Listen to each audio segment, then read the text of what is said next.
ವಕ್ರತುಂಡ ಮಹಾಕಾಯ ಸೂರ್ಯಕೋಟಿ ಸಮಪ್ರಭಾ ನಿರ್ವಿಘ್ನಂ ಕುರು ಮೇ ದೇವ ಸರ್ವಕಾರ್ಯೇಷು ಸರ್ವದಾ ಭಕ್ತ ಮಾನಸ ಹಂಸಾಯ ಸಚ್ಚಿದಾನಂದರೂಪಿಣೆ ನಮಃ ಶಂಕರಲಿಂಗಾಯ ನಮಃ ಸದ್ಗುರುಮೂರ್ತಯೇ. ಅಪ್ಪ ಅವರ ಪಾದಾರವಿಂದಗಳಲ್ಲಿ ಭಕ್ತಿಪೂರ್ವಕ ನಮಸ್ಕಾರಗಳನ್ನು ಸಲ್ಲಿಸಿ, ಗುರುಭಕ್ತರಾದ ತಮ್ಮೆಲ್ಲರಿಗೂ ನನ್ನ ಪ್ರೀತಿಯ ನಮಸ್ಕಾರಗಳನ್ನು ಸಲ್ಲಿಸುತ್ತಾ ಇಂದಿನ ಸತ್ಸಂಗವನ್ನು ಆರಂಭ ಮಾಡ್ತಾ ಇದ್ದೇನೆ. ಸತ್ಸಂಗಕ್ಕೆ ತಮ್ಮೆಲ್ಲರಿಗೂ ಆತ್ಮೀಯವಾದ ಸ್ವಾಗತವನ್ನು ಕೋರ್ತಾ ಇದ್ದೇನೆ. ತಮ್ಮೆಲ್ಲರಿಗೂ ತಿಳಿದಿರುವಂತೆ ನಮ್ಮ ಸತ್ಸಂಗದಲ್ಲಿ ಅಪ್ಪ ಅವರ ಆರಾಧನೆಯು ಹತ್ತಿರದಲ್ಲಿ ಇರುವುದರಿಂದ ಅದರ ಒಂದು ಪ್ರಯುಕ್ತ ನಾವು ಅಪ್ಪನ ಒಂದು ಸ್ಮರಣೆಯನ್ನು ಮಾಡೋಣ ಅಂತ ಒಂದು ವಿಚಾರ ಮಾಡಿ ಅದಕ್ಕೋಗಿ ನಾವು ಅಪ್ಪನ ವೈಭವ ಅನ್ನುವ ಒಂದು ಕಾರ್ಯಕ್ರಮವನ್ನು ಹಮ್ಮಿಕೊಂಡಿದ್ದೇವೆ. ಇದರ 4 ಕಂತುಗಳು ಈಗಾಗಲೇ ತಾವೆಲ್ಲರೂ ಕೇಳಿದ್ದೀರಾ. ಅಪ್ಪನ ಭಕ್ತರು ಬಂದು ಈ ಒಂದು ಅಪ್ಪನ ವೈಭವದಲ್ಲಿ ಅವರವರ ರೀತಿಯಲ್ಲಿ, ಅಂದರೆ ಹಾಡಿನ ಮೂಲಕ ಇರ್ಬೋದು ಅಥವಾ ಅವರ ಒಂದು ಸ್ವಂತ ಜೀವನದಲ್ಲಿ ಆದ ಒಂದು ಅಪ್ಪನ ಕೃಪೆಯಿಂದ ಆದ ಅನುಭವದ ಮೂಲಕ ಇರ್ಬೋದು, ಅಥವಾ ಅಪ್ಪನ ಚರಿತ್ರೆಯ ಭಾಗಗಳನ್ನು ಅವರದೇ ಆದ ಶೈಲಿಯಲ್ಲಿ ಅವರ ಒಂದು ನಿರೂಪಣೆಯೊಂದಿಗೆ ಅವರು ನಮಗೆ ಅದನ್ನು ಮತ್ತೆ ಮತ್ತೆ ಸವಿಯುವಂತೆ ಮಾಡುವ ಒಂದು ರೀತಿಯಿಂದ ಇರ್ಬೋದು, ಯಾವುದೇ ರೀತಿಯಿಂದ ಇರ್ಬೋದು, ಅಥವಾ ಹಿರಿಯ ಗುರುಭಕ್ತರು ತಿಳಿಸಿದ ವಿಚಾರಗಳನ್ನು ಹಂಚಿಕೊಳ್ಳೋದ್ರ ಮೂಲಕ ಇರ್ಬೋದು. ಒಟ್ಟಿನಲ್ಲಿ ಯಾವುದಾದ್ರೂ ವಿಧದಿಂದ ಅಪ್ಪನ ಒಂದು ಸ್ಮರಣೆ ನಮ್ಮೆಲ್ಲರಿಗೂ ಆಗಲಿ ಅನ್ನುವುದೇ ಈ ಕಾರ್ಯಕ್ರಮದ ಒಂದು ಉದ್ದೇಶ. ಆ ಒಂದು ಸರಣಿಯಲ್ಲಿ ಈ ಒಂದು 5ನೇ ಸಂಚಿಕೆಗೆ ನಾವು ಕಾಲಿಟ್ಟಿದ್ದೇವೆ. ಈ ದಿನ ನಮಗೆ ಈ ಅಪ್ಪನ ಸ್ಮರಣೆಯನ್ನು ಮಾಡಿಸ್ತಾ ಇರುವುದು ಶ್ರೀಯುತ ಶಂಕರ್ ಪ್ರಸಾದ್ ಅವರು. ಶಂಕರ್ ಪ್ರಸಾದ್ ಅವರೇ, ತಮಗೆ ಎಲ್ಲರ ಪರವಾಗಿ ಆತ್ಮೀಯವಾದ ಸ್ವಾಗತವನ್ನು ಕೋರ್ತಾ ಇದ್ದೇನೆ. ಹಾಗೆ ಈ ಒಂದು ಸಂಚಿಕೆಯಲ್ಲಿ ತಮ್ಮ ಒಂದು ರೀತಿಯ ತಮ್ಮದೇ ಆದ ರೀತಿಯಲ್ಲಿ ನಮಗೆ ಇನ್ನು ಸ್ಮರಣೆಯನ್ನು ಮಾಡಿಸಲು ತಾವು ಇಂದು ಬಂದಿದ್ದೀರಾ. ತಮ್ಮ ಆರಂಭ ಮಾಡಬೇಕು ಅಂತ ಹೇಳಿಬಿಟ್ಟು ನಾನು ವಿನಂತಿ ಮಾಡ್ಕೋತೇನೆ. ಶ್ರೀ ಗುರುಭ್ಯೋ ನಮಃ. ಹರಿ ಓಂ. ಓಂ ಗಣಾನಾಂ ತ್ವಾ ಗಣಪತಿಗಂ ಹವಾಮಹೇ ಕವಿಂ ಕವೀನಾಮುಪಮಶ್ರವಸ್ತಮಂ ಜ್ಯೇಷ್ಠರಾಜಂ ಬ್ರಹ್ಮಣಾನ್ ಬ್ರಹ್ಮಣಸ್ಪತ ಆನ ಶೃಣ್ವನ್ನೋತಿಭಿಃ ಸೀದಸಾದನಂ. ಶ್ರೀಮಹಾಗಣಪತಯೇ ನಮಃ. ಪ್ರಣೋ ದೇವಿ ಸರಸ್ವತಿ ವಾಜೇಭಿರ್ವಾಜಿನೀವತಿ ಧೀನಾಮವಿತ್ರಯವತ್ ವಾಗ್ದೇವ್ಯೈ ನಮಃ. ಭಕ್ತಮಾನಸಹಂಸಾಯ ಸಚ್ಚಿದಾನಂದರೂಪಿಣೆ ನಮಃ ಶಂಕರಲಿಂಗಾಯ ನಮಃ ಸದ್ಗುರುಮೂರ್ತಯೇ. ನೆರೆದಿರುವಂಥ ಎಲ್ಲ ಸದ್ಭಕ್ತರಿಗೂ ಪ್ರಣಾಮಗಳು. ಕಳೆದ ಬಾರಿ ಸತ್ಸಂಗಕ್ಕೆ ಬಂದಾಗ ವೇದಗಳು, ಉಪನಿಷತ್ತುಗಳು ಹಾಗೂ ನಮ್ಮಲ್ಲಿರುವ ಸ್ತೋತ್ರಗಳು ಇದು ಹಾಗೂ ಅಪ್ಪನ ಚರಿತ್ರೆ ಹೇಗೆ ಒಂದು ಸಾಮರಸ್ಯವಾಗಿದೆ, ಅಪ್ಪನ ಚರಿತ್ರೆ ಅನ್ನೋದು ಎಷ್ಟು ಮುಖ್ಯ ನಮಗೆ, ಅದರಲ್ಲೂ ವೇದಗಳನ್ನೇ ಆಧಾರವಾಗಿಟ್ಟುಕೊಂಡು, ಶಾಸ್ತ್ರಗಳನ್ನೇ ಆಧಾರವಾಗಿಟ್ಟುಕೊಂಡು ಜೀವನ ನಡೆಸ್ತಾ ಇರುವಂತಹ ನಮಗೆ ಉಪನಿಷತ್ತನ್ನೇ ಜೀವನವನ್ನಾಗಿ ನಡೆಸಿ ತೋರಿಸಿದಂತಹ ಒಂದು ಜೀವನ ಶ್ರೀ ಶ್ರೀ ಶಂಕರಲಿಂಗ ಭಗವಾನ್ರದ್ದು. ಅಂತಹವರ ಚರಿತ್ರೆ ಹೇಳಲಿಕ್ಕೆ ನಮಗೆ ಎಲ್ಲೋ ಒಂದ್ ಕಡೆ ಒಂದು ಯೋಗ್ಯತೆ ಬೇಕು ಅಂತ ಅನ್ಸುತ್ತೆ. ಸುನೀತಕ್ಕ ಅವರು ಚರಿತ್ರೆ ಹೇಳಿ, ಇಲ್ಲ ಅಂತಂದ್ರೆ ಸ್ವಂತ ಅನುಭವ ಹೇಳಿ, ಇಲ್ಲ ಅಂತಂದ್ರೆ ಹಿರಿಯರಿಂದ ಕೇಳಿದಂತಹ ಕಥೆಗಳನ್ನ ಹೇಳಿ ಅಂತ ಹೇಳಿದಾಗ, ಮೊದಲನೇದೇನಿದೆ ಚರಿತ್ರೆಯನ್ನು ಹೇಳಿ ಅನ್ನೋದು ಅದು ಸುಲಭ ಸಾಧ್ಯವಾದದ್ದಲ್ಲ. ಯಾವುದೋ ಒಂದು ತೈತರಿಯ ಉಪನಿಷತ್ತಿಗೋ ಅಥವಾ ಈಶಾವಾಸ್ಯ ಉಪನಿಷತ್ತಿಗೋ ಒಂದು ಭಾಷ್ಯವನ್ನ ಯಾರೊಬ್ರು ಹೇಳ್ತಾ ಇದ್ದಾರೆ ಅಂತಂದ್ರೆ ಅದೇ ಒಂದು ಚರಿತ್ರೆ ಇದ್ದ ಹಾಗೆ. ಹಾಗಾಗಿ ಅದು ಬಹಳ ಕಷ್ಟವಾದಂಥದ್ದು. ಇನ್ನು ಎರಡನೇದು, ತಮ್ಮ ಜೀವನದಲ್ಲಿ ನಡೆದಂತಹ ಘಟನೆಗಳು ಅಂತಂದ್ರೆ ನಂದು ಸುಮಾರು 35 ವರ್ಷವೂ ಪ್ರತಿಯೊಂದು ದಿನವೂ ಹೇಳ್ಕೊಂತ ಹೋಗ್ಬೋದು.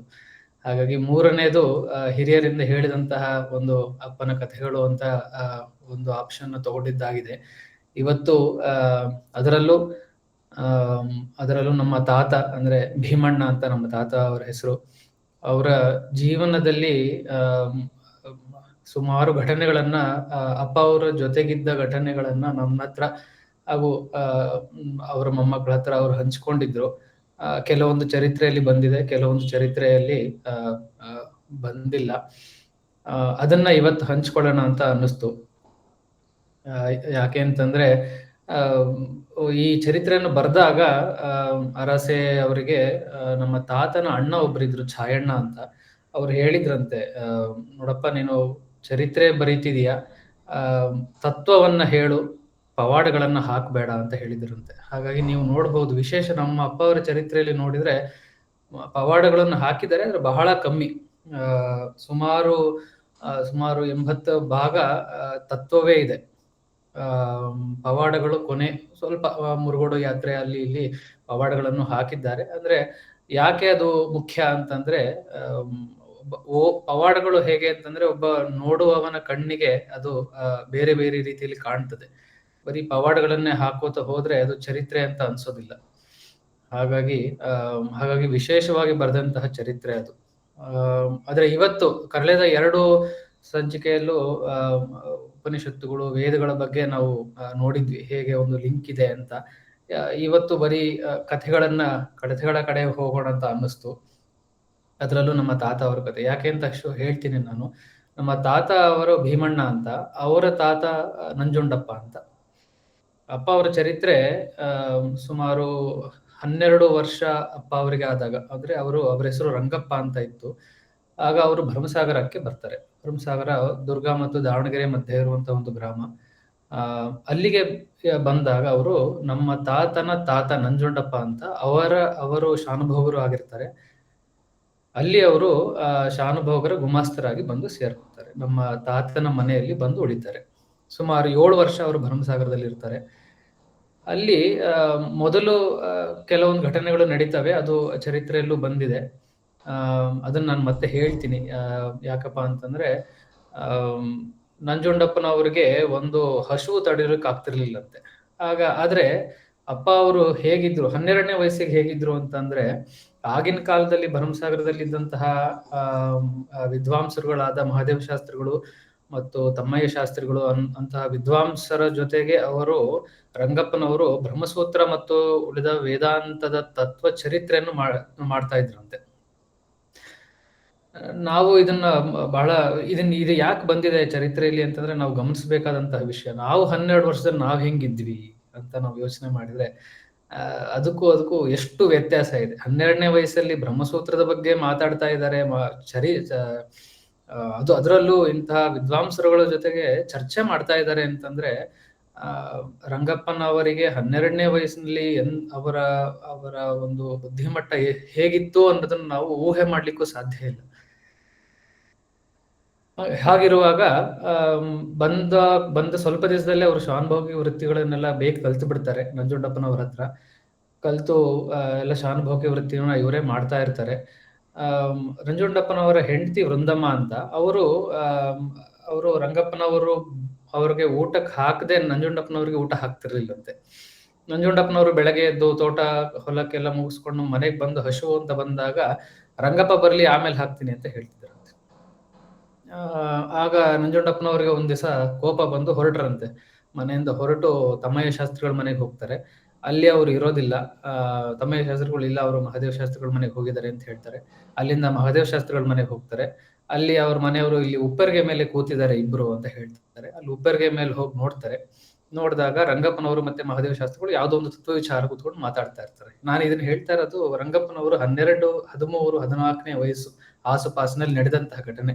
ನಾವು ಇದು ಬಹಳ ಸೂಕ್ಷ್ಮವಾಗಿ ಗಮನಿಸ್ಬೇಕು ಇದನ್ನ. ನಾವು ಬ್ರಹ್ಮಸೂತ್ರಗಳು ಶುರುವಾಗೋದು ಅಥಾತೋ ಬ್ರಹ್ಮ ಜಿಜ್ಞಾಸಃ ಅಂತ ಶುರುವಾಗ್ತದೆ. ಇಲ್ಲಿಂದ ನೀನು ಬ್ರಹ್ಮ ಜಿಜ್ಞಾಸೆಯನ್ನು ಮಾಡು ಅಂತ ನಾನು ನಮ್ಮ ಗುರುಗಳಿಗೆ ಈ ವಿಷಯ ಕೇಳಿದಾಗ, ಅವರು ಇಲ್ಲಿಂದ ಅಂದ್ರೆ ಏನು ಅಂತ ಕೇಳಿದಾಗ ಅವ್ರು ಹೇಳಿದ್ದು, ವಿವೇಕ ಚೂಡಾಮಣಿ ಅಂತ ಶಂಕರಾಚಾರ್ಯರು ಬರೆದಿದ್ದಾರೆ, ಇನ್ನ ಅದನ್ನ ಅಧ್ಯಯನ ಮಾಡು ಅಂತ. ಅದನ್ನ ಶುರು ಮಾಡಿದ್ರೆ ಅದು ಶಮದಮಾದಿಗಳ ಬಗ್ಗೆ ಹೇಳ್ತಾರೆ.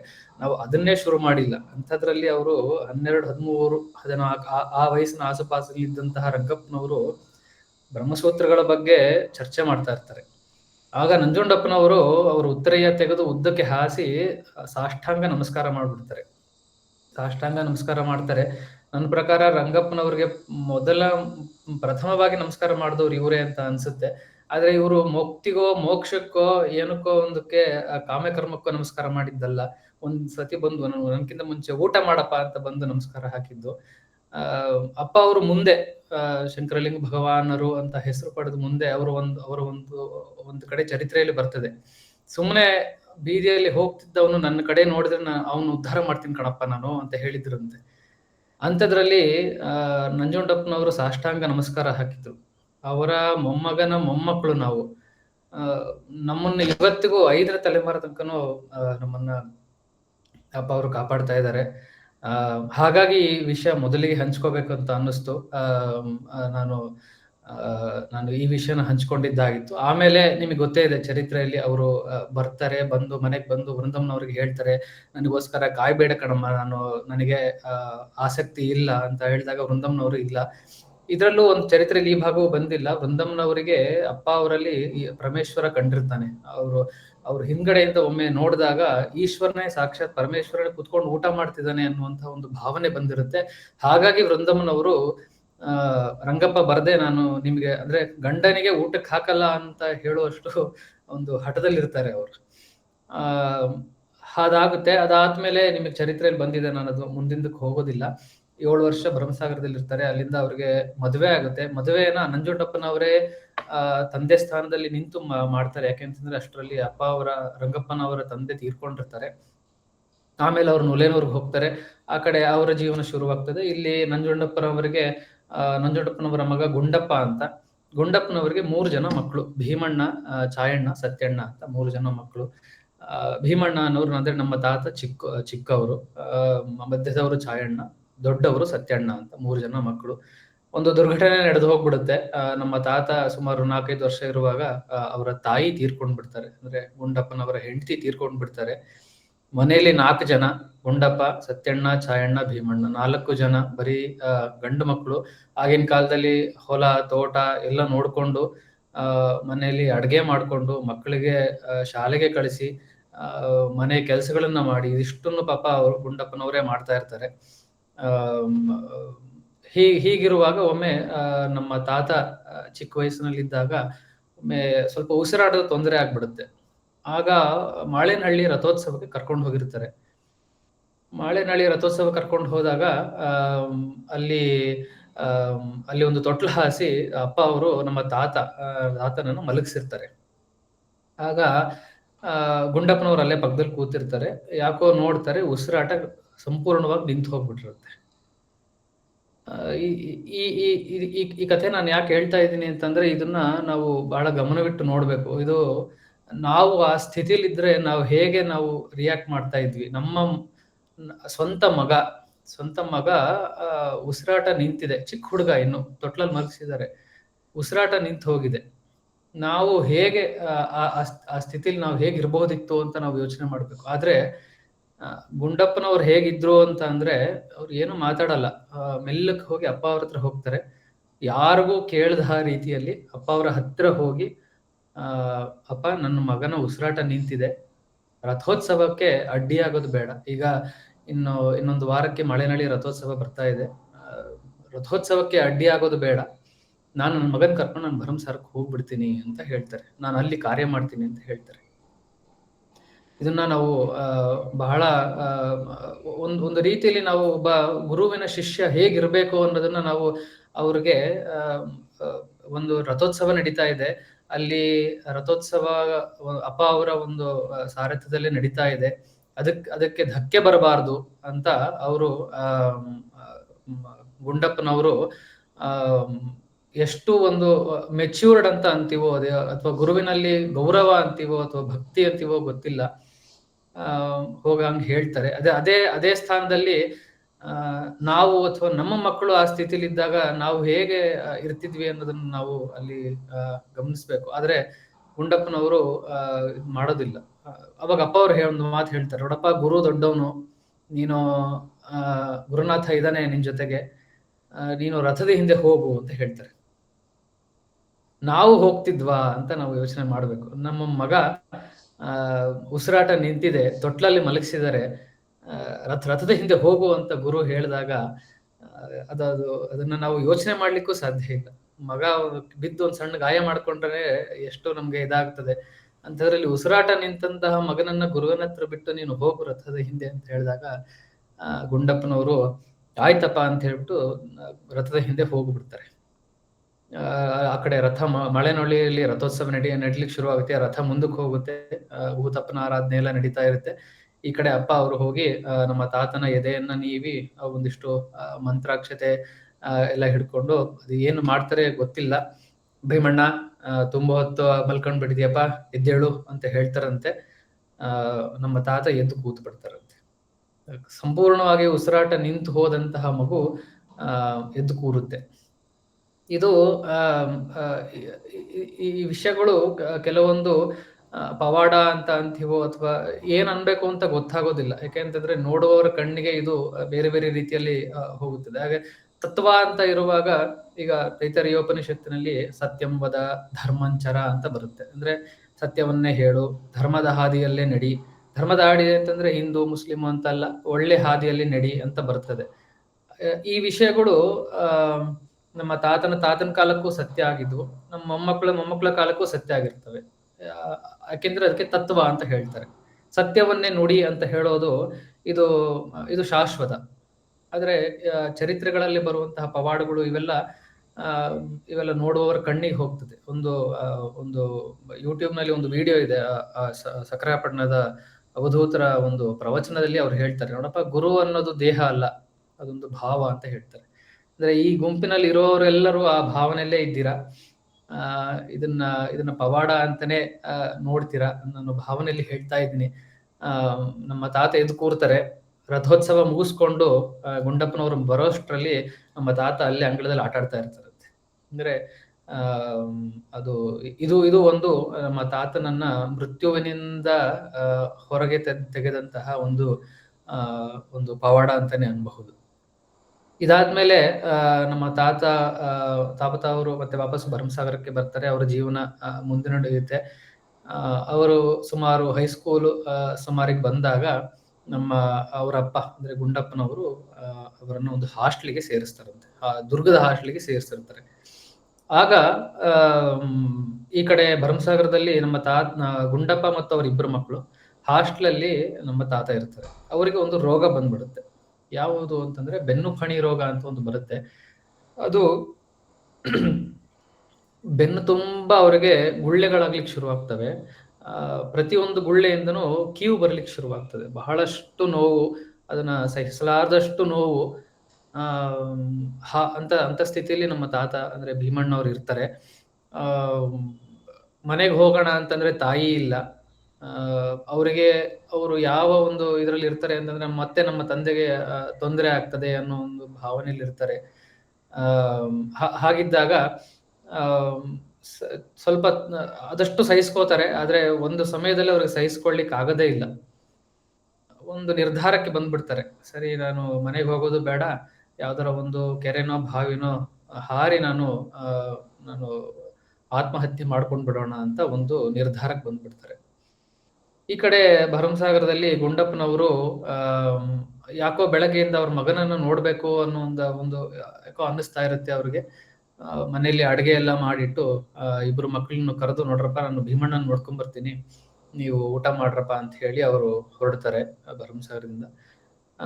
ದುರ್ಗಕ್ಕೆ ಬಂದ್ ಇಳಿದು ಈ ಕಡೆ ಹಾಸ್ಟೆಲ್ ಕಡೆ ಹೋಗ್ತಾ ಇರುವಾಗ ಎದುರುಗಡೆನೆ ನಮ್ಮ ತಾತ ಅವರು ಬರ್ತಾ ಇರ್ತಾರೆ. ಅಂದ್ರೆ ಘಟನೆ ಹೇಗಿದೆ ಅಂತಂದ್ರೆ ಅವರು ಸಾಯಕ್ ಹೋಗ್ತಾ ಇದಾರೆ, ಇವರು ಮಗನ್ ನೋಡ್ಲಿಕ್ಕೆ ಬರ್ತಾ ಇದಾರೆ ಅಂತ ಒಂದು ಘಟನೆ. ನೋಡಿದ ತಕ್ಷಣ ಅವ್ರಿಗೆ ಕಣ್ ತುಂಬಾ ನೀರ್ ಬಂದ್ಬಿಡುತ್ತೆ ನಮ್ಮ ತಾತಂಗೆ. ಹೋಗಿ ಅವ್ರ ಅಪ್ಪನ ತಬ್ಕೊಂಡು ಜೋರಾಗಿ ಅಳ್ಲಿಕ್ಕೆ ಶುರು ಮಾಡ್ಬಿಡ್ತಾರೆ. ಈ ವಿಷಯ ಗುಂಡಪ್ಪನವ್ರಿಗೆ ಗೊತ್ತಿರಲ್ಲ, ಹೀಗೆ ನನ್ನ ಮಗಂಗೆ ಹೀಗೆ ಆಗಿದೆ ಅನ್ನೋ ವಿಷಯ ಗೊತ್ತಿರಲ್ಲ. ಆದ್ರೆ ನೋಡಿದ ತಕ್ಷಣ ಗೊತ್ತಾಗುತ್ತೆ, ಏನೋ ಒಂದು ಆಗಿದೆ ಇವನಿಗೆ, ನಾನು ಅದನ್ನ ಸರಿ ಮಾಡ್ಬೇಕು ಅಂತ ಗೊತ್ತಾಗ್ತದೆ. ನಡಿಯಪ್ಪ ಹೋಗೋಣ ಅಪ್ಪನ ಹತ್ರ ಅಂತ ಹೇಳ್ತಾರೆ. ಲೋಕಿಕೆರೆ ಆಶ್ರಮದಲ್ಲಿ ಅಪ್ಪ ಅವ್ರು ಇರ್ತಾರೆ. ನಡಿ ಹೋಗೋಣ ಅಂತ ದುರ್ಗದಿಂದ ಸೀದಾ ಅಪ್ಪನನ್ನು ನೋಡ್ಲಿಕ್ಕೆ ಅಪ್ಪ ಮತ್ತೆ ಮಗ ಹೊರಟು ಬಿಡ್ತಾರೆ. ಹೊರಟು ಆಶ್ರಮದ ಹತ್ರ ಬರೋಕ್ಕಿನ್ನು ಸುಮಾರು ಹೊತ್ತಿರುವಾಗ್ಲೇ ಈ ಕಡೆ ಆಶ್ರಮದಲ್ಲಿ ಅಪ್ಪ ಅವರು ಅವರ ಕೊಠಡಿಯಿಂದ ಹೊರಗೆ ಬರ್ತಾರೆ. ಹೊರಗೆ ಬಂದು ಆಶ್ರಮದಲ್ಲಿ ಇರೋರೆಲ್ಲ ಬನ್ನಿ ಅಂತ ಕರೀತಾರೆ. ಎಲ್ಲರೂ, ಪ್ರತಿಯೊಬ್ರು ಬನ್ನಿ ಅಂತ ಕರೀತಾರೆ. ಎಲ್ಲರೂ ಬರ್ತಾರೆ. ನೋಡಪ್ಪ, ಆಶ್ರಮದಲ್ಲಿ ಒಬ್ರು ಕೂಡ ಇರಕೂಡುದು. ಆಶ್ರಮದಿಂದ ಸುಮಾರು 3 ಮೈಲಿ ದೂರ ಹೋಗ್ಬಿಡ್ಬೇಕು. ಎಲ್ಲರೂ, ಪ್ರತಿಯೊಬ್ರು 3 ಮೈಲಿ ದೂರ ಹೋಗ್ಬೇಕು. ಆಶ್ರಮದಲ್ಲಿ ಒಬ್ರು ಇರಬಾರ್ದು ಅಂತ ಆದೇಶ ಕೊಡ್ತಾರೆ. ಆಗಿನ ಭಕ್ತರು ಹಾಗೆ ಇದ್ರು. ಆಯ್ತಪ್ಪ ಅಂತ ಅಪ್ಪನ ಮಾತೆ ವೇದವಾಕ್ಯ ಅಂತ ಅವರು ಎಲ್ಲರೂ ಆಶ್ರಮದಿಂದ ಒಬ್ಬನನ್ನ ಮಾತ್ರ ಕರೆದು, ನೋಡಪ್ಪ, ಒಂದು ತೊಟ್ಲು ಕಟ್ಟು ನೀನು ಅಂತ ಹೇಳಿ ಅವನ ಕೈಲಿ ತೊಟ್ಲು ಕಟ್ಟಿಸ್ಬಿಟ್ಟು ಅವನನ್ನು ಕೂಡ ನೀನು ಆಶ್ರಮದಿಂದ ಸುಮಾರು 3 ಮೈಲಿ ದೂರ ಹೋಗ್ಬಿಡು ಅಂತ ಹೇಳಿರ್ತಾರೆ. ಆಶ್ರಮದಲ್ಲಿ ಅಪ್ಪ ಅವರು ಒಬ್ರೆ. ಈ ಕಡೆ ಅಪ್ಪ ಮಗ ಗುಂಡಪ್ಪ ಮತ್ತೆ ಭೀಮಣ್ಣ ಅವರು ಬಸ್ಸಿನಿಂದ ಇಳಿದು ಆಶ್ರಮ ಕಡೆ ಬಂದು ನೋಡ್ತಾರೆ. ಬಂದ್ರೆ ಯಾರು ಇಲ್ಲ ಆಶ್ರಮದಲ್ಲಿ. ಆಶ್ರಮ ತುಂಬಾ ಖಾಲಿ ಇದೆ. ಯಾಕೆ ಹೀಗೆ ಅಂತ ಅನ್ಕೊಂತಾರೆ. ಆದ್ರೂ ಅಪ್ಪನ ಕೊಠಡಿಗೆ ಹೋದ್ರೆ ಅಪ್ಪ ಅವರು ಕೂತಿರ್ತಾರೆ. ನೀನು ಭೀಮಣ್ಣನನ್ನ ತೊಟ್ಲಲ್ಲಿ ಮಲಗ್ಸಪ್ಪ ಅಂತ ಅಂತಾರೆ. ಏನು ಕೇಳೋದಿಲ್ಲ. ಗುಂಡಪ್ಪನವ್ರು ಆಯ್ತು ಅಂತ ಹೇಳಿ ಹಿಂಗೆ ಅಂಗಾತ ಮಲಗ್ಸಪ್ಪ ಅಂತ ಹೇಳ್ತಾರೆ. ತೊಟ್ಲಲ್ಲಿ ಭೀಮಣ್ಣನನ್ನ ಅಂಗಾತ ಮಲಗಿಸ್ತಾರೆ. ಅಂಗಾತ ಮಲಗಿಸ್ಬಿಟ್ಟು ನಡಿಯಪ್ಪ ನೀನು ಆಶ್ರಮದಿಂದ ಸುಮಾರು 3 ಮೈಲಿ ದೂರ ಹೋಗು, ಬರಬೇಡ ನೀನು, ನಾನು ಸಂಜೆ ಆಗೋವರೆಗೂ ನೀವು ಯಾರು ಬರ್ಕೂಡ್ದು ಅಂತ ಹೇಳಿರ್ತಾರೆ.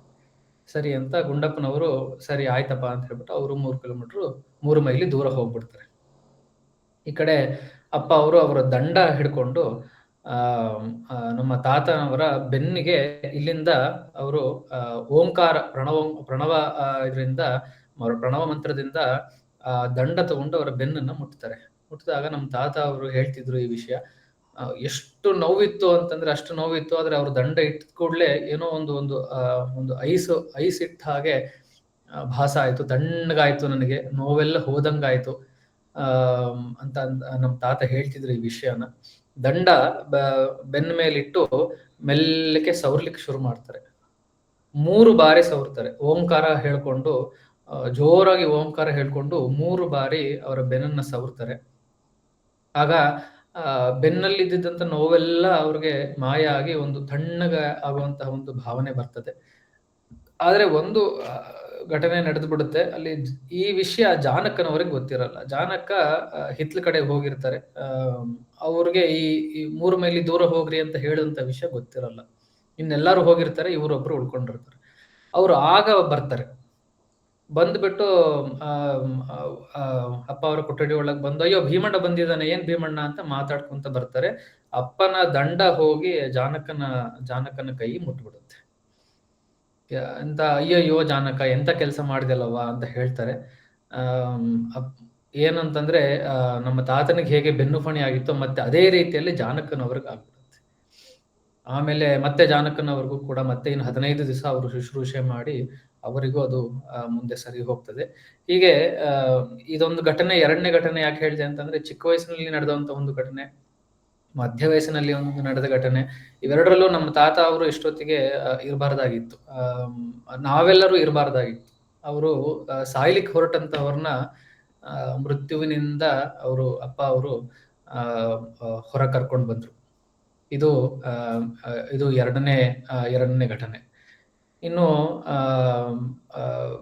ಇನ್ನು ಹೀಗೆ ನಮ್ಮ ತಾತ ಅವ್ರಿಗೆ ಅಲ್ಲಿಂದ ಮತ್ತೆ ವಾಪಸ್ ಭರಮಸಾಗರಕ್ಕೆ ಬರ್ತಾರೆ. ಅವರ ಜೀವನ ಮತ್ತೆ ಮುಂದೆ ನಡೆಯುತ್ತೆ. ಮುಂದೆ ದೊಡ್ಡವರಾದ್ಮೇಲೆ ಸುಮಾರು 20-21 ವರ್ಷ, ಆಗಿನ ಕಾಲದಲ್ಲಿ 20-21 ವರ್ಷಕ್ಕೆ ಮದುವೆ ಮಾಡುವಂತಹ ಕಾಲ. ಹೀಗಿದ್ದಾಗ ನಮ್ಮ ತಾತ ಅವರು ಮದುವೆಗೆ ಒಪ್ತಿರಲ್ಲ. ಯಾರು ಕೇಳಿದ್ರು ಇಲ್ಲಪ್ಪ ನಾನು ಮದುವೆ ಆಗಲ್ಲ ಅಂತ ಹೇಳ್ತಾ ಇರ್ತಾರೆ. ಹೀಗಿರುವಾಗ ಗುಂಡಪ್ಪನವರು ಬಹಳ ಪ್ರಯತ್ನ ಮಾಡ್ತಾರೆ ಒಪ್ಸಲಿಕ್ಕೆ. ಇಲ್ಲ, ಆಗ್ಲೇ ಛಾಯಣ್ಣವರು ಮತ್ತೆ ಸತ್ಯಣ್ಣವ್ರ ಮದುವೆ ಆಗಿರ್ತದೆ, ಇವರು ಒಪ್ಪಿರಲ್ಲ. ಆಗ ಒಮ್ಮೆ ಬೇಜಾರಾಗಿ ಅವರು ಹೋಗಿ ಜಾನಕನ ಹತ್ರ ಈ ಮಾತು ಹೇಳ್ತಾರೆ, ನನ್ನ ಮಗ ಯಾಕೋ ಮದುವೆಗೆ ಒಪ್ತಾ ಇಲ್ಲಪ್ಪ, ಯಾಕೆಂತ ಗೊತ್ತಿಲ್ಲ ಅಂತ ಹೇಳ್ತಾರೆ. ಒಮ್ಮೆ ಆಶ್ರಮಕ್ಕೆ ಕಳಿಸು ಅವನ್ನ ಅಂತ ಹೇಳ್ತಾರೆ ಜಾನಕನವರು. ಆಯ್ತು ಅಂತ ಗುಂಡಪ್ಪನವರು ಮನೆಗೆ ಬಂದು, ಭೀಮಣ್ಣ ಆಶ್ರಮಕ್ಕೆ ಹೋಗ್ಬೇಕಂತಪ್ಪ, ಹೋಗ್ಬಾ ಅಂತ ಹೇಳ್ತಾರೆ. ಹಾಗೆ ಹೇಳಿದಾಗ ಸರಿ ಅಂತ ಭೀಮಣ್ಣ ಅವರು ಆಶ್ರಮಕ್ಕೆ ಹೋಗ್ತಾರೆ. ಅಲ್ಲಿ ಜಾನಕ ಕರೆದ್ಬಿಟ್ಟು ಬಾರಪ್ಪ ಭೀಮಣ್ಣ ಅಂತ ಕರೆದು ಊಟಕ್ಕೆ ಹಾಕ್ತಾರೆ. ಊಟಕ್ಕೆ ಹಾಕುವಾಗ ಬಡಿಸ್ಕೋತ ಅವರು ಕೇಳ್ತಾರೆ, ಏನೋ ಭೀಮಣ್ಣ ಯಾಕೋ ಮದ್ವೆಗೆ ಒಪ್ತಾ ಇಲ್ಲ ಅಂತಲ್ಲೋ, ಯಾಕೋ ಅಂತ ಕೇಳ್ತಾರೆ. ಇಲ್ಲ ಜಾನಕ ಬಿಡು, ಅದೆಲ್ಲ ವಿಷಯ ಬೇಡ ಅಂತ ಹೇಳ್ತಾರೆ. ಇಲ್ಲ ನೀನು ಹೇಳ್ಬೇಕು, ನೀನು ಹೇಳು. ಇಲ್ಲ ಜಾನಕ ಅದೆಲ್ಲ ಬೇಡ ನಿನಗೆ.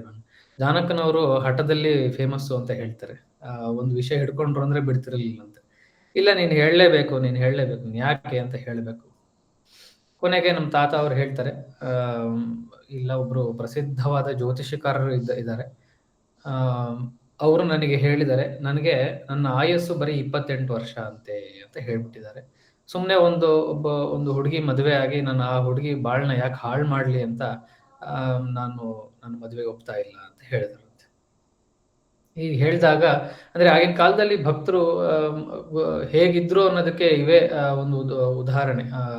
ಭಗೀರಥಮ್ಮನವರ ಒಂದು ಹಾಡಲ್ಲಿ ಬರುತ್ತೆ, ದಾಸನ ದಾಸಿ ಹೃದಯ ನಿವಾಸಿಯೇ ಗುರು ಶಂಕರಲಿಂಗ ಮೂರ್ತಿ. ಅಂದ್ರೆ ನಾವು ಶಂಕರಲಿಂಗ ಭಗವಾನರನ್ನ ಒಂದು ಸಹಜ ರೂಪದಲ್ಲಿ ಸಗುಣ ರೂಪದಲ್ಲಿ ನಾವು ಸೇವೆ ಮಾಡ್ಲಿಕ್ಕೆ ಆಗ್ಲಿಲ್ಲ ಅಂತಂದ್ರೂ ಕೂಡ ದಾಸನ ದಾಸಿ ಹೃದಯ ನಿವಾಸಿ ಅಂತ ಏನ್ ಭಗೀರಥಕ್ಕನವ್ರು ಹೇಳ್ತಾರೆ, ಇಂತಹ ಭಕ್ತರ ಸೇವೆ ಮಾಡಿದ್ರು ಸಾಕು ಅಂತ ಅನ್ಸುತ್ತೆ. ಗುಂಡಪ್ಪನವರು, ಭೀಮಣ್ಣವರು ಇಂಥ ಭಕ್ತರ ಸೇವೆ ನಾವು ಮಾಡಿದ್ದೇ ಎಷ್ಟೋ ಒಂದು ನಮ್ಮ ಹೃದಯದಲ್ಲಿ ಅಪ್ಪ ಅವ್ರು ನೆಲೆಸ್ತಾರೆ ಅನ್ನೋದನ್ನ ಭಗೀರಥಕ್ಕನವರು ಹೇಳಿದ್ದಾರೆ. ಎಂಥ ಒಂದು ಇದು ನೋಡಿ, 28 ವಯಸ್ಸಿಗೆ ನಿನ್ಗೆ ಮೃತ್ಯು ಇದೆ ಅಂತ ಹೇಳೋದಕ್ಕೆ ನಾನು ಮದುವೆ ಆಗಲ್ಲ ಅಂತ ಕೂತಿದ್ರು ಅಂತವ್ರು. ಈ ವಿಷಯನ ಜಾನಕನವರು ಹೋಗಿ ಅಪ್ಪ ಅವರಿಗೆ ತಿಳಿಸ್ಬಿಡ್ತಾರೆ. ನಮ್ಮ ತಾತ ಅವ್ರು ಈ ವಿಷಯ ಹೇಳ್ತಾ ಇದ್ರು. ಅಪ್ಪ ಅವ್ರನ್ನ ಯಾವಾಗ್ಲೂ ನಾವು ಮಂದಸ್ಮಿತರಾಗಿ, ನಾವು ಕೋಪರಹಿತರಾಗಿ ನೋಡ್ತಾ ಇದ್ವಿ. ಆದ್ರೆ ಅವತ್ತೊಂದ್ ದಿವಸ ನಾನು ಅಪ್ಪನ ಕಣ್ಣಿನಲ್ಲಿ ಕೋಪವನ್ನು ನೋಡ್ದೆ ಅಂತ ಹೇಳ್ತಿದ್ರು. ಅವರ ಕಣ್ಣುಗಳು ಕೆಂಪಾಗಿ, ಜ್ಯೋತಿಷ್ಯಕರು ಮೃತ್ಯುವಿನ ಬಗ್ಗೆ ಯಾರು ಕೂಡ ಹೇಳಕೂಡ್ದು, ಅವ್ರು ಯಾರು ಹೇಳ್ದವ್ರು ಹೇಳು ಅಂತ ಅವ್ರಿಗೆ ಕೋಪ ಬಂದ್ಬಿಡ್ತಂತೆ. ಅಪ್ಪ ಅವ್ರಿಗೆ ಕೋಪ ಬಂದು ಕಮಂಡ್ಲಲ್ಲಿರುವಂತಹ ನೀರು ತಗೊಂಡು ಕೈಯಲ್ಲಿ ಹಿಡ್ಕೊಂಡು ನಿಂತು ಬಿಟ್ರಂತೆ. ಅವ್ರು ಯಾರು ಹೇಳಿದ್ ಹೇಳು ಅಂತ ಹೇಳ್ಬಿಟ್ರಂತೆ. ಆಗ ಜಾನಕ್ನವ್ರು ಹೋಗಿ ಕೈಯಲ್ಲಿದ್ದ ನೀರನ್ನು ಚೆಲ್ಲಿ, ಅಪ್ಪ ನೀನ್ ಹಂಗೆಲ್ಲ ಮಾಡ್ಬೇಡ, ಈಗ ಭೀಮಣ್ಣ ಬಂದಾನೆ, ಅವನಿಗೊಂದು ಏನಾರು ಒಂದು ಹೇಳು ನೀನು ಅಂತ ಹೇಳ್ತಾರೆ. ಸರಿ ಭೀಮಣ್ಣ ಕೇಳು ಅಂತ ಹೇಳ್ತಾರೆ. ನೋಡು, ನೀನು ಪೂರ್ಣಾಯುಷ್ಯ ಬಾಳ್ತೀಯ, ಮಕ್ಕಳನ್ನ ನೋಡ್ತೀಯ, ಮೊಮ್ಮಕ್ಕಳನ್ನ ನೋಡ್ತೀಯ, ಪೂರ್ಣಾಯುಷಿ ಆಗಿ ನೀನು ನಾನು ನಿನ್ನ ಕರ್ಕೊಂತೀನಿ ಅಂತ ಇದು ಗುರುವಿನ ವಾಕ್ಯ ಅಂತ ಹೇಳಿದ್ರಂತೆ ಅಪ್ಪ ಅವರು. ಹಾಗೆ ಆಗಿದೆ. ನಮ್ಮ ತಾತ ಅವ್ರ ಮಕ್ಕಳನ್ನ ನೋಡಿದ್ರು, ಮೊಮ್ಮಕ್ಕಳನ್ನ ನೋಡಿದ್ರು. ಎಲ್ಲೋ ಒಂದ್ ಕಡೆಗೆ ನಾವು ಇವತ್ತು ಹೀಗಿದ್ದೀವಿ, ಚೆನ್ನಾಗಿದ್ದೀವಿ ಅಂತಂದ್ರೆ ನಮ್ಮ ತಾತನಿಗೆ 8 ಜನ ಮೊಮ್ಮಕ್ಕಳು. ನಾವು 8 ಜನ ಹೀಗಿದ್ದೀವಿ ಅನ್ನೋದಕ್ಕೆ ಅಪ್ಪನ ಬಾಯಲ್ಲಿ ಮೊಮ್ಮಕ್ಕಳು ಅನ್ನೋ ಪದ ಬಂತಲ್ಲ, ಅದಕ್ಕೆ ಏನೋ ನಂಗೆ ಗೊತ್ತಿಲ್ಲ. ಹಾಗೆ ಹೇಳ್ತಾರೆ ಅವತ್ತು ಅಪ್ಪ ಅವರು, ನೋಡು ಭೀಮಣ್ಣ, ನೀನು ಮಕ್ಕಳನ್ನ ನೋಡ್ತೀಯ, ಮೊಮ್ಮಕ್ಕಳನ್ನ ನೋಡ್ತೀಯ, ಪೂರ್ಣಾಯುಷಿ ಬಾಳ್ತೀಯ, ಇದು ಗುರುವಿನ ವಾಕ್ಯ ಅಂತ ಹೇಳ್ತಾರಂತೆ. ಹಾಗೆ ಹೇಳಿದಕ್ಕೆ ನಾನು ಯೋಚನೆ ಮಾಡ್ತಿದ್ದೆ, ಇದು ಹೇಗೆ ಪೂರ್ಣಾಯುಷಿ ಅನ್ನೋದು ಅಂತ. ನಮ್ಮ ತಾತ ಅವರು ಸುಮಾರು 84 ವರ್ಷ ಇದ್ರು. ಎಲ್ಲೋ ಒಂದ್ ಕಡೆ ನಾನು ಓದುವಾಗ ನೋಡಿದೆ, ಅದು 84 ಅನ್ನೋದು ಯಾವಾಗ ಬರುತ್ತೆ ಅಂತಂದ್ರೆ, ಒಬ್ಬ ಮನುಷ್ಯ 1000 ಹುಣ್ಣಿಮೆಗಳನ್ನ ನೋಡಿದಂತಹವನಿಗೆ 84 ವರ್ಷದಲ್ಲಿ ಅವನು 1000 ಹುಣ್ಣಿಮೆಗಳನ್ನ ನೋಡಿರ್ತಾನಂತೆ. ಅಂದ್ರೆ ಒಂದು ವರ್ಷಕ್ಕೆ 12 ಹುಣ್ಣಿಮೆ ಅಂತ ಇಟ್ಕೊಂಡ್ರು. 84 ವರ್ಷಕ್ಕೆ 84 ಇಂಟು 12 ಮಾಡಿದ್ರೆ 1008 ಹುಣ್ಣಿಮೆಗಳಾಗ್ತವೆ. ಅಂದ್ರೆ ಅದು ನಮ್ಮ ತಾತ ಅವರು ಕೂಡ ದೇಹ ಬಿಟ್ಟಿದ್ದು 84 ವಯಸ್ಸಿಗೆ. ಅಪ್ಪ ಅವರು ಆಗ ಹೇಳಿದಂತಹ ವಾಕ್ಯಕ್ಕೂ ಇದಕ್ಕೂ ನಿಜ ಅಂತ ಎಲ್ಲೋ ಒಂದ್ ಕಡೆ ಅನ್ಸುತ್ತೆ. ಅಪ್ಪ ಅವರು ನಮ್ಮ ತಾತನ ಉಪನಯನ ಕೂಡ ಮಾಡ್ತಾರೆ. ಅಂದ್ರೆ ನಾನು ಮೊದಲಿಗೆ ಹೇಳಿದೆ, ನಂಜುಂಡಪ್ಪನವರೇ ತಂದೆಯ ಸ್ಥಾನದಲ್ಲಿ ನಿಂತ್ಕೊಂಡು ಮದುವೆ ಮಾಡಿದ್ರು ಅಪ್ಪ ಅವರು, ಅಂದ್ರೆ ರಂಗಪ್ಪನವರ ಮದುವೆ ಮಾಡಿದ್ರು ಅಂತ ಹೇಳಿದ್ದೆ. ಒಂದು ದಿವಸ ಹೀಗೆ ಲೋಕಿಕೆರೆಯಲ್ಲಿ ಆಶ್ರಮದಲ್ಲಿ ಹುಡುಗರೆಲ್ಲ ಆಟ ಆಡ್ತಾ ಇರ್ತಾರೆ. ನಮ್ಮ ತಾತನವರು ಎಲ್ಲ ಆಟ ಆಡ್ತಾ ಇರ್ತಾರೆ. ಹಾಗೆ ಆಟ ಆಡುವಾಗ ಅಪ್ಪ ಅವರು ಹೊರಗೆ ಬಂದು ನಿಂತ್ಕೊಂಡು, ನಾಳೆ ಭೀಮಣ್ಣನ ಉಪನಯನ ಅಂತ ಹೇಳ್ಬಿಡ್ತಾರಂತೆ. ಅಲ್ಲಿ ಗುಂಡಪ್ಪನೇ ಇಲ್ಲ, ಅಂದ್ರೆ ತಂದೆ ಇಲ್ದಂಗೆ ಉಪನಯನ ಹೇಗೆ ನಡೆಯುತ್ತೆ ಅಂತ ಎಲ್ಲರಿಗೂ ಆಶ್ಚರ್ಯ. ಆದ್ರೂ ಅಪ್ಪ ಅವ್ರು ಹೇಳಿದರೆ ಅಲ್ಲಿಗೆ ಮುಗೀತು ಅಂತ ಅಲ್ಲಿ ಇದ್ದಂತಹ ಭಕ್ತರೆಲ್ಲರೂ ಚಪ್ರ ಹಾಕಿ ಎಲ್ಲ ವ್ಯವಸ್ಥೆಗಳನ್ನ ಮಾಡಿ ಪುರೋಹಿತರುಗಳಿಗೆಲ್ಲ ಹೇಳಿ ಕರೆದು ಗುಂಡಪ್ಪನವ್ರಿಗೂ ಒಂದು ಟೆಲಿಗ್ರಾಮ್ ಹಾಕಿ ಎಲ್ಲ ತಯಾರಿ ಮಾಡ್ತಾರೆ. ಮಾರನೇ ದಿವಸ ಉಪನಯನ ಶುರುವಾಗ್ತದೆ. 10 ಗಂಟೆ ಆದ್ರೂ ಗುಂಡಪ್ಪನವ್ರು ಇಲ್ಲ, 10 ಗಂಟೆ 11 ಗಂಟೆ ಆದ್ರೂ ಗುಂಡಪ್ಪನವ್ರು ಇಲ್ಲ. ಆಗ ಅಪ್ಪ ಅವರೇ ಬಂದು ನಮ್ಮ ತಾತನನ್ನ ತೊಡೆ ಮೇಲೆ ಕೂರಿಸ್ಕೊಂಡು ಗಾಯತ್ರಿ ಉಪದೇಶ ಕೊಟ್ಟು ಬಿಡ್ತಾರೆ. ಅಂದ್ರೆ ನಂಜುಂಡಪ್ಪನವರು ಅಪ್ಪ ಅವರ ಮದುವೆ ಮಾಡಿದ್ರು, ಅಪ್ಪ ಅವರು ಅವರ ಮೊಮ್ಮಗನ ಉಪನಯನ ಮಾಡಿದ್ರು. ಇದು ಗೊತ್ತಿಲ್ಲ, ಇದು ಋಣಮುಕ್ತರು ಅಂತ ಹೇಳ್ತಾರಲ್ಲ ಹಾಗೆಯೋ, ಅಥವಾ ಅದು ಅಪ್ಪ ಅವರು ಅದು ಯಾವ ಇದಕ್ಕೆ ಮಾಡಿದ್ರು ಅಂತ ಗೊತ್ತಿಲ್ಲ. ಹಾಗಾಗಿ ನಮ್ಮ ತಾತ ಅವರು ಬಹಳ ಈ ವಿಷಯನ ನನ್ನ ಹತ್ರ ಬಹಳ ಹೇಳ್ತಾ ಇದ್ರು. ನೋಡಪ್ಪ, ನನಗೆ ಗಾಯತ್ರಿ ಉಪದೇಶ ಕೊಟ್ಟಿದ್ದು ಅಪ್ಪ ಅವರು. ಹಾಗಾಗಿ ಅವರು ಸುಮಾರು ದೇಹ ಬಿಡೋಕೆ ಒಂದು ವಾರ ಇರೋ ತನಕನೂ ಅವರು ಸಂಧ್ಯಾ ವಂದನೆ ಬಿಟ್ಟಿಲ್ಲ. ಆ ಶಕ್ತಿ ಹಾಗೆ ಇತ್ತೋ ಏನೋ ಗೊತ್ತಿಲ್ಲ. ಹಾಗಾಗಿ ನಮ್ಮ ತಾತನವ್ರನ್ನ ಸುಮಾರು 3 ಬಾರಿ, ಅಂದ್ರೆ ನಾನು ಮೊದಲಿಗೆ ಹೇಳಿದ್ದು ಚಿಕ್ಕ ವಯಸ್ಸಿನಲ್ಲಿ ಉಸಿರಾಟ ನಿಂತಾಗ, 2ನೇ ಬಾರಿ ನಾನು ನಾನು ಆತ್ಮಹತ್ಯೆ ಮಾಡ್ಕೊಳ್ಳಿಕ್ಕೆ ಹೊರಟೆ ಅಂತ ನಿರ್ಧಾರ ಮಾಡಿ ನಮ್ಮ ತಾತ ಅವರು ಹೊರಟಾಗ, ಮತ್ತು 3ನೇ ಬಾರಿ ನಮ್ಮ ಜಾತಕದ ಪ್ರಕಾರವೇ ಇದೇ ಒಂದು ಘಟನೆ ಚಿದಂಬರ ದೀಕ್ಷಿತರ ಒಂದು ಚರಿತ್ರೆಯಲ್ಲೂ ಬರ್ತದೆ. ಒಬ್ರು ಗಂಡ ಹೆಂಡತಿ, ಅವ್ರಿಗೆ ಮಕ್ಕಳಾಗಿರೋದಿಲ್ಲ. ಆಗ ಅವರು ರಾಜಾರಾಮರ ಮಠಕ್ಕೆ ಹೋಗಿರ್ತಾರೆ. ಚಿದಂಬರ ದೀಕ್ಷಿತರ ಮಠಕ್ಕೆ ಹೋಗಿರ್ತಾರೆ. ಅವತ್ತು ಅವ್ರು ಬಹಳ ಸೇವೆ ಮಾಡಿರ್ತಾರೆ. ಚಿದಂಬರ ದೀಕ್ಷಿತರು ಬಹಳ ಸೇವೆ ಮಾಡಿರ್ತಾರೆ. ಮಾಡಿದಾಗ ಅವರು ದೀಕ್ಷಿತರನ್ನ ನೋಡ್ಲಿಕ್ಕೆ ಹೋಗುವಾಗ ಅಲ್ಲಿ ಬಾಗ್ಲಲ್ಲಿ ಒಬ್ರು ಜ್ಯೋತಿಷಿಕರು ಕೂತಿರ್ತಾರೆ. ಕೂತಾಗ ಅವರು ಕೇಳ್ತಾರೆ, ನಾವು ಹೀಗೆ ಮಕ್ಕಳಾಗಿಲ್ಲ, ಹಾಗಾಗಿ ನಾವು ದೀಕ್ಷಿತರ ಒಂದು ದರ್ಶನ ಮಾಡೋಣ ಅಂತ ಬಂದಿದೀವಿ ಅಂತ ಹೇಳಿದಾಗ, ಅವ್ರ ಜ್ಯೋತಿಷಿಕರು ಜಾತಕ ನೋಡಿ, ಇಲ್ಲಮ್ಮ ನಿಮ್ಗೆ ಈ ಜನ್ಮದಲ್ಲಿ ಮಕ್ಕಳ ಭಾಗ್ಯ ಇಲ್ಲ ಅಂತ ಹೇಳ್ತಿರ್ತಾರೆ. ಆಗ ಅವರು ಅನ್ನಪೂರ್ಣೇಶ್ವರಿ ಮಂದಿರ ಅಂತ ಇರುತ್ತೆ ಅಲ್ಲಿ, ಅನ್ನದ ಕೊಠಡಿ, ಅಲ್ಲಿ ಕೊಠಡಿಲಿ ಕೂತ್ಕೊಂಡು ಒಂದು ಸ್ವಲ್ಪ ಕಣ್ಣಲ್ಲಿ ನೀರು ಬರುತ್ತೆ, ಬೇಜಾರಾಗಿ ಕೂತಿರ್ತಾರೆ. ರಾಜಾರಾಮರು ಬಂದು ಯಾಕೆ ಹೀಗೆ ಆಳ್ತಾ ಇದ್ದೀರಾ ಅಂತ ಕೇಳಿದಾಗ ಅವರಿಬ್ರು ಹೇಳ್ತಾರೆ, ಹೀಗಾಯ್ತು ಅಂತ ಹೇಳ್ತಾರೆ. ಆಗ ಇಲ್ಲ, ನೀವು ದೀಕ್ಷಿತರನ್ನೊಮ್ಮೆ ಭೇಟಿ ಮಾಡ್ರಿ ಅಂತ ಹೇಳ್ತಾರೆ. ಆಗ ಅವರು ಗಂಡ ಹೆಂಡತಿ ಇಬ್ರು ಹೋಗಿ ದೀಕ್ಷಿತರನ್ನ ಭೇಟಿ ಮಾಡಿದಾಗ ಅವರು ಸೊಂಟದಿಂದ ಒಂದು 4 ಏನೋ ಒಂದನ್ನು ತೆಗೆದು ಕೈ ಕೊಡ್ತಾರೆ. ಕೈ ಕೊಟ್ಟು ಆಗತ್ತೆ ಹೋಗಿ ಅಂತ ಹೇಳಿ ಕಳಿಸ್ತಾರೆ. ಹೊರಗೆ ಬರ್ತಾರೆ. ಹೊರಗೆ ಬಂದಾಗ ರಾಜಾರಾಮರು ಏನ್ ಹೇಳಿದ್ರು ದೀಕ್ಷಿತರು ಅಂತ ಹೇಳ್ತಾರೆ. ಹೀಗೆ ಉತ್ತುತ್ತಿ ಮತ್ತೆ ದ್ರಾಕ್ಷಿ ಕೊಟ್ಟಿದ್ದಾರೆ ಅಂತ ಹೇಳಿದಾಗ ರಾಜಾರಾಮರು ಅದನ್ನ ನೋಡಿ, ಹೋಗಿ ನಿಮಗೆ 3 ಗಂಡು 2 ಹೆಣ್ಣಾಗುತ್ತೆ ಹೋಗಿ ಅಂತ ಹೇಳ್ತಾರೆ. ಆಗ ಅವ್ರು ಕೇಳ್ತಾರೆ, ಈ ವಿಷಯನ ಕೇಳ್ತಾರೆ, ಏನಿದು, ಹೀಗೆ ನಮ್ಮ ಜಾತಕದ ಪ್ರಕಾರ ಹೀಗಿದೆ, ಆದ್ರೆ ಗುರುಗಳು ಹೇಗೆ ಇದು ಅಂತ ಕೇಳಿದಾಗ ಅವ್ರು ಹೇಳ್ತಾರೆ, ಒಬ್ಬ ಜ್ಞಾನಿಗೆ ಜಾತಕವನ್ನೇ ಬದಲಾಯಿಸುವ ಒಂದು ಶಕ್ತಿ ಇರುತ್ತದೆ. ಜಾತಕದಲ್ಲಿ ಇರುವಂತಹ ಯಾವುದೇ ಒಂದು ತೊಂದರೆಗಳಿರಬಹುದು, ಯಾವುದು ಏನೇ ಇರಬಹುದು, ಅದನ್ನ ನಾವು ಗುರುವಿಗೆ ಒಪ್ಪಿಸಿದಾಗ ಆ ಜಾತಕವನ್ನೇ ಬದಲಾಯಿಸುವಂತಹ ಒಂದು ಶಕ್ತಿ ಇರುತ್ತೆ ಅಂತ ರಾಜಾರಾಮರು ಹೇಳ್ತಾರೆ.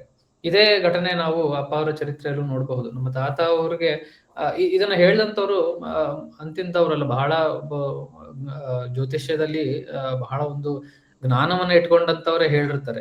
ಹಾಗಾಗಿ ನಮ್ಮ ತಾತ ಒಂದು ಫರ್ಮ್ ಬಿಲೀಫ್ ಅಂತ ಏನಂತಾರೆ, ಇಲ್ಲ ಅವ್ರು ಹೇಳ್ಬಿಟ್ಟಿದ್ದಾರೆ ಮುಗೀತು ಅಂತ ಅವರು ಹಾಗೆ ನಂಬಿಕೆ ಇಟ್ಕೊಂಡು ಮದುವೆ ಆಗ್ಲಿಕ್ಕೆ ಒಪ್ಪಿರೋದಿಲ್ಲ. ಆದ್ರೆ ಏನಾಯ್ತು ಅಂತ ನೋಡಿದಾಗ ಇಲ್ಲಿ ನಮ್ಮ ಜಾತಕವನ್ನ ಬದಲಾಯಿಸುವ ಶಕ್ತಿ ಒಬ್ಬ ಜ್ಞಾನಿಗೆ ಇರ್ತದೆ ಅಂತ ಇಲ್ಲಿ ನೋಡಬಹುದು. ನಮ್ಮ ಹೀಗೆ ಇನ್ನೂ ಬಹಳಷ್ಟು ಕಥೆಗಳು ಹೇಳಿದ್ದಾರೆ. ಇನ್ನೊಂದು ಕತೆ ಹಂಚ್ಕೋಬೇಕು ಅಂತಂದ್ರೆ, ಒಮ್ಮೆ ಭರಮಸಾಗರದಲ್ಲಿ ಕಿಟ್ಟಣ್ಣ ಅಂತ ಒಬ್ರು ಇದ್ರಂತೆ. ಅವರು ಅಪ್ಪ ಅವರನ್ನ ನೋಡ್ಲಿಕ್ಕೆ ಹೋಗ್ತಾರೆ. ನೋಡ್ಲಿಕ್ಕೆ ಹೊರಟಾಗ ಭರಮಸಾಗರದಿಂದ ಹೊರಡ್ತಾರೆ.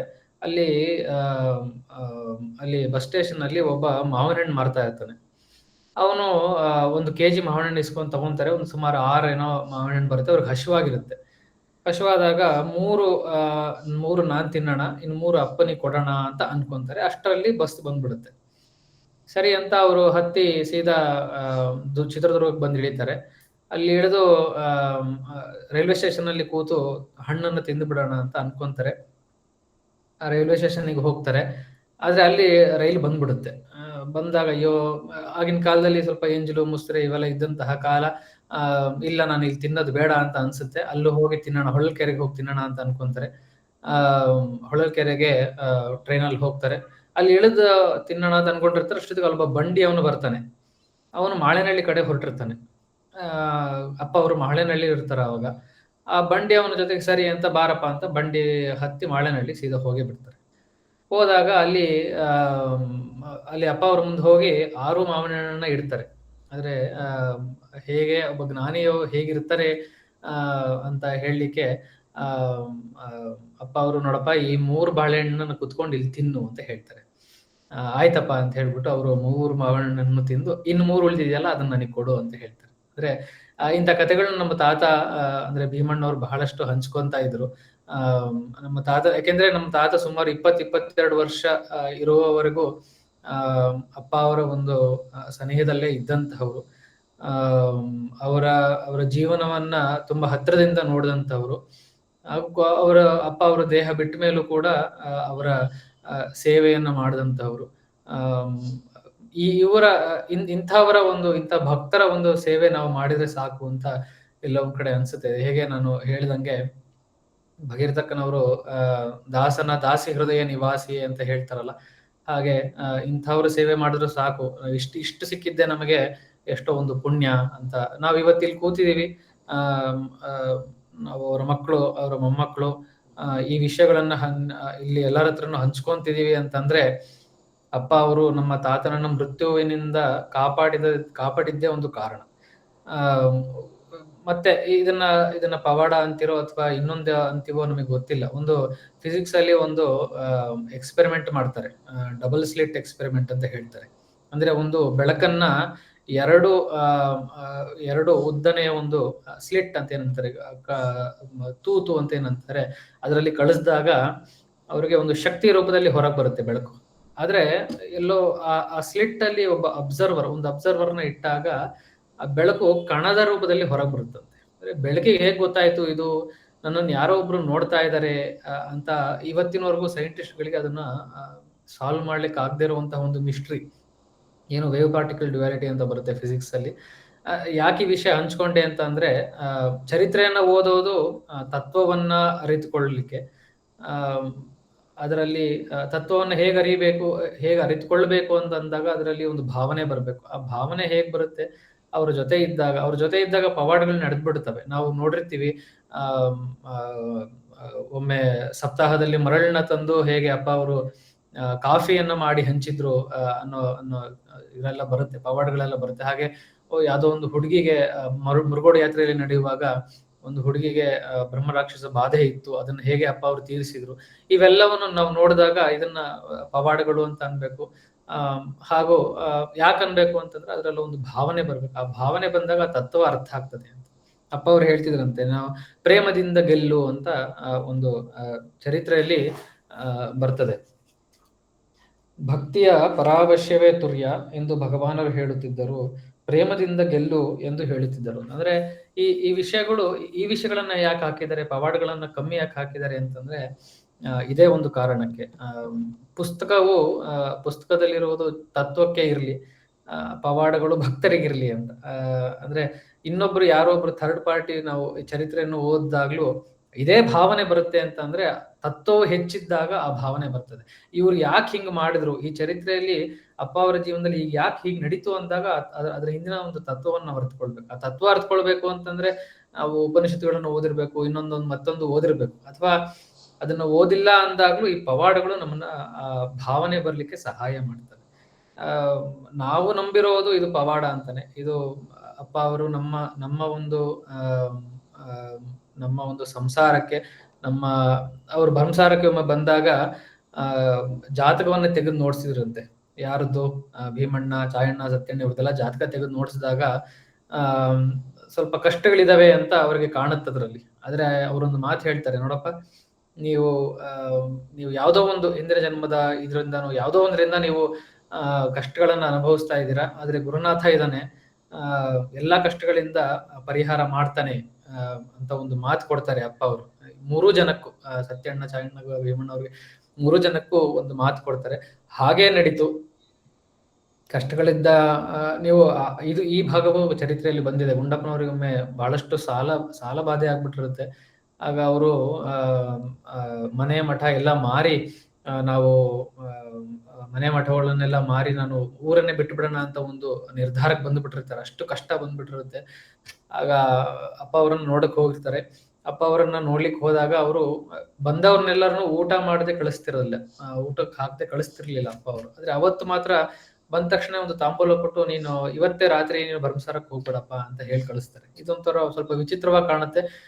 ಇರ್ಲಿ ಅಂತ ಹೇಳ್ಬಿಟ್ಟು ಅವ್ರು ಹೇಳಿದ್ದ ಸರಿ ಅಂತ ಹೇಳ್ಬಿಟ್ಟು ವಾಪಸ್ ಹೋದಾಗ ಅವರಿಗೆ ಮುಂದೆ ಸಾಲ ದೊರಕುತ್ತೆ. ಆ ಸಾಲವನ್ನು ತಗೊಂಡು ಅವರು ಮತ್ತೆ ಉನ್ನತ ಸ್ಥಿತಿಗೆ ಬರ್ತಾರೆ. ಅಂದ್ರೆ ಈ ವಿಷಯಗಳೆಲ್ಲ ನಾವು ಮತ್ತೆ ನಾನು ಹೇಳ್ದಂಗೆ ತತ್ವದಲ್ಲಿ ನೋಡ್ಬೇಕು.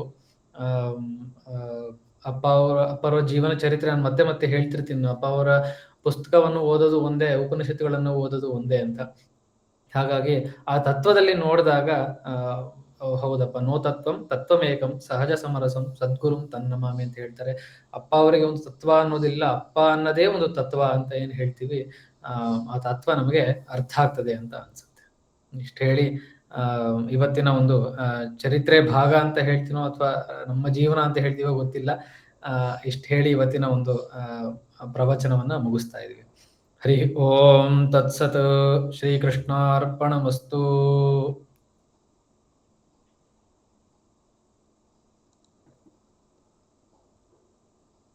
ಶಂಕರ್ ಪ್ರಸಾದ್, ಬಹಳ ಚೆನ್ನಾಗಿತ್ತು.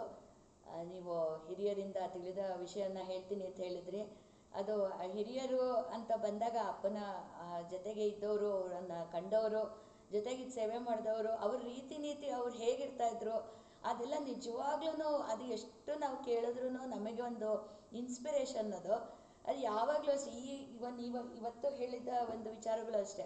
ಗುಂಡಪ್ಪನವ್ರನ್ನ ರಥದ ಹಿಂದೆ ಹೋಗು ಅಂತ ಹೇಳಿದ್ರು, ಮಗ ಆ ಪರಿಸ್ಥಿತಿಯಲ್ಲಿದ್ದಾಗ ನಾವೇ ಆದರೆ ನಮ್ಗೆ ಹೇಗೆ ಅನ್ನಿಸ್ತಿತ್ತು. ನಿಜವಾಗ್ಲೂ ಅದು ನೀವು ಹೇಳಿದ್ದು ತಗೋಬೇಕಾದಂಥ ವಿಚಾರ. ನಿಜವಾಗ್ಲೂ ನಾವೇ ಆ ಪರಿಸ್ಥಿತಿಯಲ್ಲಿದ್ದರೆ ನಮ್ಗೆ ಎಷ್ಟು ಆತಂಕ ಇರುತ್ತೆ. ಅದು ಹೆಂಗೆ ಅಪ್ಪನ ಮೇಲೆ ಭರವಸೆ ಇಟ್ಟು ಅವರು ಹೋದ್ರು, ಅಲ್ಲಿ ರಥದ ಹಿಂದೆ ಹೋದರು. ಈ ಥರ ಎಲ್ಲ ಒಂದು ವಿಚಾರಗಳು ನಾವು ಅವರಿಂದ ಹೇಗೆ ಅವರು ಅಷ್ಟು ಒಂದು ಭಕ್ತಿ ಇತ್ತು, ಶ್ರದ್ಧೆ ಇತ್ತು ಅಪ್ಪನಲ್ಲಿ, ಅದನ್ನು ನಿಜವಾಗ್ಲೂ ನಮಗೆ ಒಂದು ಇನ್ಸ್ಪಿರೇಷನ್. ಅದು ಅಂಥ ಒಂದು ಸಮಯದಲ್ಲಿ ಅದು ಬರೋದು. ಈ ಬೇರೆ ಸಮಯದಲ್ಲಿ ಸರಿ ಹೌದಪ್ಪ, ಅಪ್ಪನ ಮೇಲೆ ಭಾರ ಹಾಕಬೇಕು ಅಂತೆಲ್ಲ ಗುರುಭಕ್ತರು ಹೇಳಿದ್ದಾರೆ, ಹಿರಿಯ ಗುರುಭಕ್ತರು. ಬಟ್ ಆ ಸಂದರ್ಭದಲ್ಲಿ ಅದು ಬರಬೇಕಲ್ಲ, ಅದು ಇರೋದು ನಮ್ಮ ಒಳಗಡೆ. ನಮ್ಗೆ ಎಷ್ಟು ಮಟ್ಟಿಗೆ ನಾವು ಶ್ರದ್ಧೆ ಇಟ್ಟಿದ್ದೀವಿ ಅನ್ನೋದ್ರ ಮೇಲೆ ಅದು ನಿರ್ಭರ ಆಗುತ್ತೆ. ಅದು ಈ ರೀತಿಯಾದ ಒಂದು ಸನ್ನಿವೇಶಗಳನ್ನು ನಾವು ಗುರುಭಕ್ತರದ್ದು, ಹಿರಿಯ ಗುರುಭಕ್ತರದ್ದು ಕೇಳಿ ನಾವು ಬೆಳೆದಾಗ ಆವಾಗ ನಮ್ಮ ಒಳಗಡೆ ಬೆಳೆಯುತ್ತೆ ಅದು ಅಂತ ನನ್ನ ಭಾವನೆ. ಆ ಶ್ರದ್ಧೆ ಅನ್ನೋದು ಬೆಳೀತಾ ಬರುತ್ತೆ. ಹಾಗೆ ನಮ್ಮ ಎಲ್ಲರಲ್ಲೂ ಬೆಳೀತಾ ಬಂದಿದೆ. ಇನ್ನೂ ಹೆಚ್ಚಿನ ಮಟ್ಟದಲ್ಲಿ ಒಂದು ಬೆಳಿಬೇಕು. ಅದಕ್ಕೋಸ್ಕರನೇ ಈ ಒಂದು ಅಪ್ಪನ ವೈಭವ ಅಂತ ನಾವು ಏನು ಕೇಳ್ತಾ ಇದ್ದೀವಿ, ಅದು ಕೇಳಿ ಕೇಳಿ ಮತ್ತೆ ಅದು ಒಂದು ದಿಟ್ಟವಾಗಲಿ ನಮ್ಮೊಳಗೆ ಅನ್ನೋದೇ ಒಂದು ಉದ್ದೇಶ ಈ ಕಾರ್ಯಕ್ರಮದ್ದು. ಆ ಒಂದು ನಿಟ್ಟಿನಲ್ಲಿ ಇವತ್ತಿನ ಸಂಚಿಕೆಯಲ್ಲೂ ಕೂಡ ನಮಗೆ ಬಹಳಷ್ಟು ವಿಚಾರಗಳನ್ನು ಶಂಕರ್ ಪ್ರಸಾದ್ ತಿಳಿಸ್ಕೊಟ್ಟಿದ್ದೀರಾ. ತಮಗೆ ಹೃತ್ಪೂರ್ವಕ ಧನ್ಯವಾದಗಳು. ಎಲ್ಲರ ಪರವಾಗಿ ನಾನು ಧನ್ಯವಾದಗಳನ್ನು ತಿಳಿಸ್ತಾ ಇದ್ದೇನೆ. ಹಾಗೆ ಯಾರಾದ್ರೂ ಏನಾದರೂ ಮಾತಾಡೋದಿದ್ರೆ ಒಂದು 10 ನಿಮಿಷ ಸಮಯಾವಕಾಶದಲ್ಲಿ ನಾವು ಮಾತಾಡೋಣ. ಮಾತಾಡಿ, ಯಾರಾದರೂ ಮಾತಾಡೋಕ್ಕೆ ಇಚ್ಛೆಪಟ್ಟಲ್ಲಿ.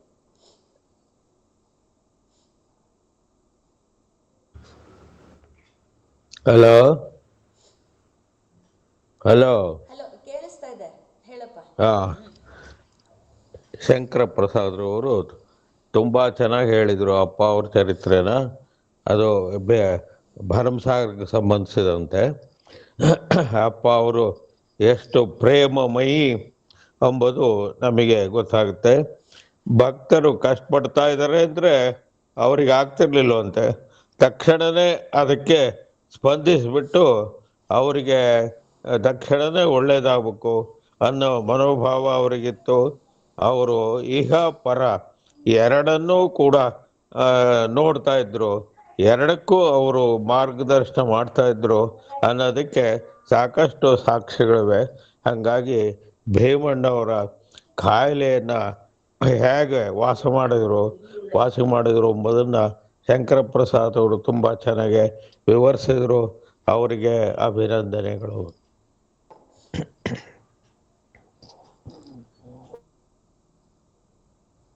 ಇನ್ಯಾರಾದರೂ ಮಾತಾಡ್ತೀರಾ?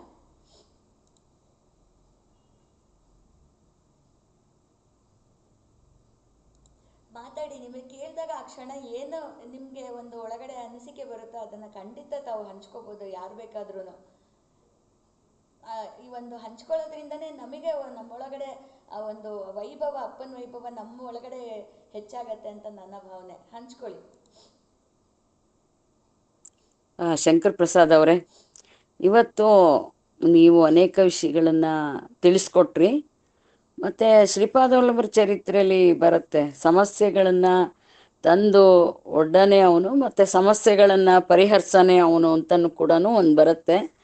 ಆದರೆ ಸಮಸ್ಯೆಗಳು ಅಂದರೆ ಇಲ್ಲಿ ನಮ್ಮ ಹಿರಿಯರು ತುಂಬ ಜಟಿಲವಾದ ಸಮಸ್ಯೆಗಳನ್ನು ಅವರು ಒಂದು ಅನುಭವಿಸಿದ್ದಾರೆ. ಅಷ್ಟೊಂದು ಸಮಸ್ಯೆಗಳನ್ನು ನಮಗೆ ತಡ್ಕೊಳಕ್ಕಾಗಲ್ಲ ಅಂತ ಕಾಣುತ್ತೆ. ಅಪ್ಪ ಅವ್ರು ಆಗಲೂ ಜೊತೆಗಿದ್ದಾರೆ, ಭಕ್ತರಿಗೆ ಈಗಲೂ ಜೊತೆಗಿದ್ದಾರೆ. ಆದರೆ ಹಿಂದಿನರು ಬಹಳ ಒಂದು ಗಟ್ಟಿ ಅಂತ ಹೇಳ್ಬೋದು, ಮತ್ತು ಅಪ್ಪ ಅವ್ರ ಕೃಪೆ ಅಂತ ಕೂಡ ಹೇಳ್ಬೋದು. ಗುಂಡಪ್ಪನವರು ನಿಜವಾಗ್ಲೂ ನೀವು ಹೇಳಿದ್ರಿ, ಅವರು ಉಸಿರು ನಿಂತೋಗ್ಬಿಟ್ಟಿತ್ತು, ಅವರು ಆರಾಮಾಗಿ ಅವರು ಹೋಗು ನತ್ಲು ಹೋದ್ರು ಅಂತ. ಆದರೆ ಅದು ಎಷ್ಟು ಕಷ್ಟ ಅನ್ನೋದು ಅದು ನಿಜವಾಗ್ಲೂ ಯೋಚನೆ ಮಾಡಿದ್ರೆ ತಿಳಿಯುತ್ತೆ. ಇವೆಲ್ಲ ಅಪ್ಪ ಅವರ ಒಂದು ಕೃಪೆ, ಅವರ ಆಶೀರ್ವಾದ, ಅವ್ರ ಶಕ್ತಿ, ಇದೆಲ್ಲ ಏನಪ್ಪ ಅಂತಂದರೆ ಈ ಅಪ್ಪ ಅವ್ರ ವೈಭವ ಅಂತ ನಾವೇನು ಕೇಳ್ತಾ ಇದ್ದೀವಿ ಈಗ ಸುಮಾರು ವಾರದಿಂದ, ಇವೆಲ್ಲ ನಮ್ಮನ್ನು ಇನ್ನೂ ಒಂದು ಗಟ್ಟಿತನದಲ್ಲಿ ಇಡುತ್ತೆ. ನಮ್ಮ ಮನಸ್ಸು ಸ್ವಲ್ಪ ಗಟ್ಟಿ ಆಗುತ್ತೇನೋ ಇವನ್ನೆಲ್ಲ ಕೇಳಿದರೆ, ಗುರುವಿನಲ್ಲಿ ಇನ್ನೂ ಭಕ್ತಿ ಉಂಟಾಗತ್ತೆ ಅಂತ ನನಗಂತೂ ಅನಿಸುತ್ತೆ. ತುಂಬ ಚೆನ್ನಾಗಿತ್ತಪ್ಪ, ಕೆಲವೆಲ್ಲ ಗೊತ್ತಿಲ್ಲದೆ ಇರೋ ವಿಷಯಗಳನ್ನು ನೀವು ತಿಳಿಸ್ಕೊಟ್ಟಿದ್ದೀರಿ. ತುಂಬ ಚೆನ್ನಾಗಿತ್ತು ಶಂಕರ್ ಪ್ರಸಾದ್ ಅವರೇ. ಆಶೀರ್ವಾದಗಳು ಮತ್ತು ಧನ್ಯವಾದಗಳು.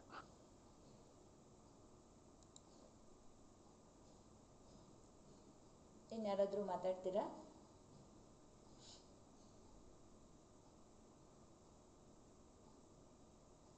ಭೀಮಣ್ಣ ಅವರನ್ನ ಕಂಡಿರೋರು ಇರ್ಬೋದು ಇಲ್ಲಿ ಸತ್ಸಂಗದಲ್ಲಿ.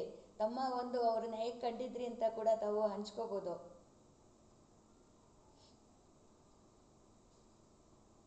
ನಾವೆಲ್ಲ ಭೀಮಣ್ಣ ಅವ್ರನ್ನ ನೋಡಿದ್ವಿ, ಬಹಳಷ್ಟು ಅವ್ರ ಹತ್ರ ಮಾತಾಡಿದ್ವಿ, ಬಹಳಷ್ಟು ಅವ್ರ ಹತ್ರ ಒಡನಾಡಿದ್ವಿ. ಬಹಳ ಪ್ರೇಮಮಯಿ ಭೀಮಣ್ಣ ಅವರು. ನಿಜವಾಗ್ಲೂ ನಾವು ಹೇಳಬೇಕು ಅಂತಂದ್ರೆ ಅವ್ರು 3 ಜನ ಅಣ್ಣ ತಮ್ಮಂದ್ರು ಹಾಗೇ ಇದ್ರು. ನಾವು ಛಾಯಣ್ಣ ಅವ್ರನ್ನ ಹೆಚ್ಚಿಗೆ ನೋಡಿಲ್ಲ, ಸತ್ಯಣ್ಣ ಭೀಮಣ್ಣ ಅವ್ರನ್ನಂತೂ ಹತ್ತಿರದಿಂದ ಬಹಳಷ್ಟು ಮಾತಾಡಿದ್ದೀವಿ. ಬಹಳಷ್ಟು ಪ್ರೇಮಮಯಿ ಅಂತ ನಾನು ಮತ್ತೊಮ್ಮೆ ಹೇಳಲಿಕ್ಕೆ ಬಯಸ್ತೀನಿ. ಅವ್ರುಗಳಿಗೆ ನನ್ನ ಒಂದು ನಮಸ್ಕಾರಗಳನ್ನು ಹೇಳ್ತೀನಿ.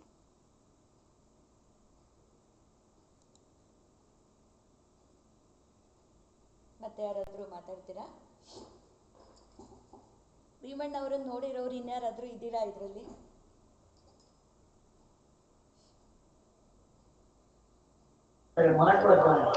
ನಾವಿದ್ದೀವಿ. ನಾವು ಗುಂಡಜ್ಜನ್ ನೋಡಿದ್ದೆ, ಆಮೇಲೆ ಸತ್ಯಣ್ಣ, ಛಾಯಣ್ಣ, ಭೀಮಣ್ಣ ಅವ್ರು ನೋಡಿದ್ವಿ. ಗುಂಡಜ್ಜ ನೂರಿಗೆ ಬರೋದು, ಬಂದಮೇಲೆ ನಮ್ಮ ತೊಡೆ ಮೇಲೆ ಹಿಂಗೊಂಚೂರು ತಟ್ಟಿಬಿಟ್ರೆ ನಮಗೆ ಅದನ್ನೇ ತಡ್ಕೊಳಕ್ಕಾಗ್ತಿಲ್ಲ. ಅವ್ರು ಭಾರಿ ಬಲವಾದ ಆಸಾಮಿ. ಆಮೇಲೆ ಸತ್ಯಣ್ಣ ಎಷ್ಟು ದೊಡ್ಡವರು ಅನ್ನೋದಕ್ಕೆ ನಮ್ಮ ಕಾಲನ್ನ ಅವ್ರ ಚಪ್ಪಲಾಗಿಟ್ರೆ ಅದು ಅರ್ಧ ಆಗಿಬಿಡೋದು ಅಷ್ಟೇ. ಇನ್ನು ಅಂಥ ಆಸಾಮಿ ಅವರು. ಬಹಳ ಪ್ರೀತಿಯಿಂದ ಕಾಣೋರು. ಬಂದರೆ ನಾವು ಅವರನ್ನ ಹತ್ತಿರದಿಂದ ಅವ್ರ ತೊಡೆ ಮೇಲೆ ಕೂತ್ಕೊಂಡು ಮಾತಾಡ್ತಿದ್ವಿ. ಅಷ್ಟು ಪ್ರೀತಿ ಕಾಣೋರು.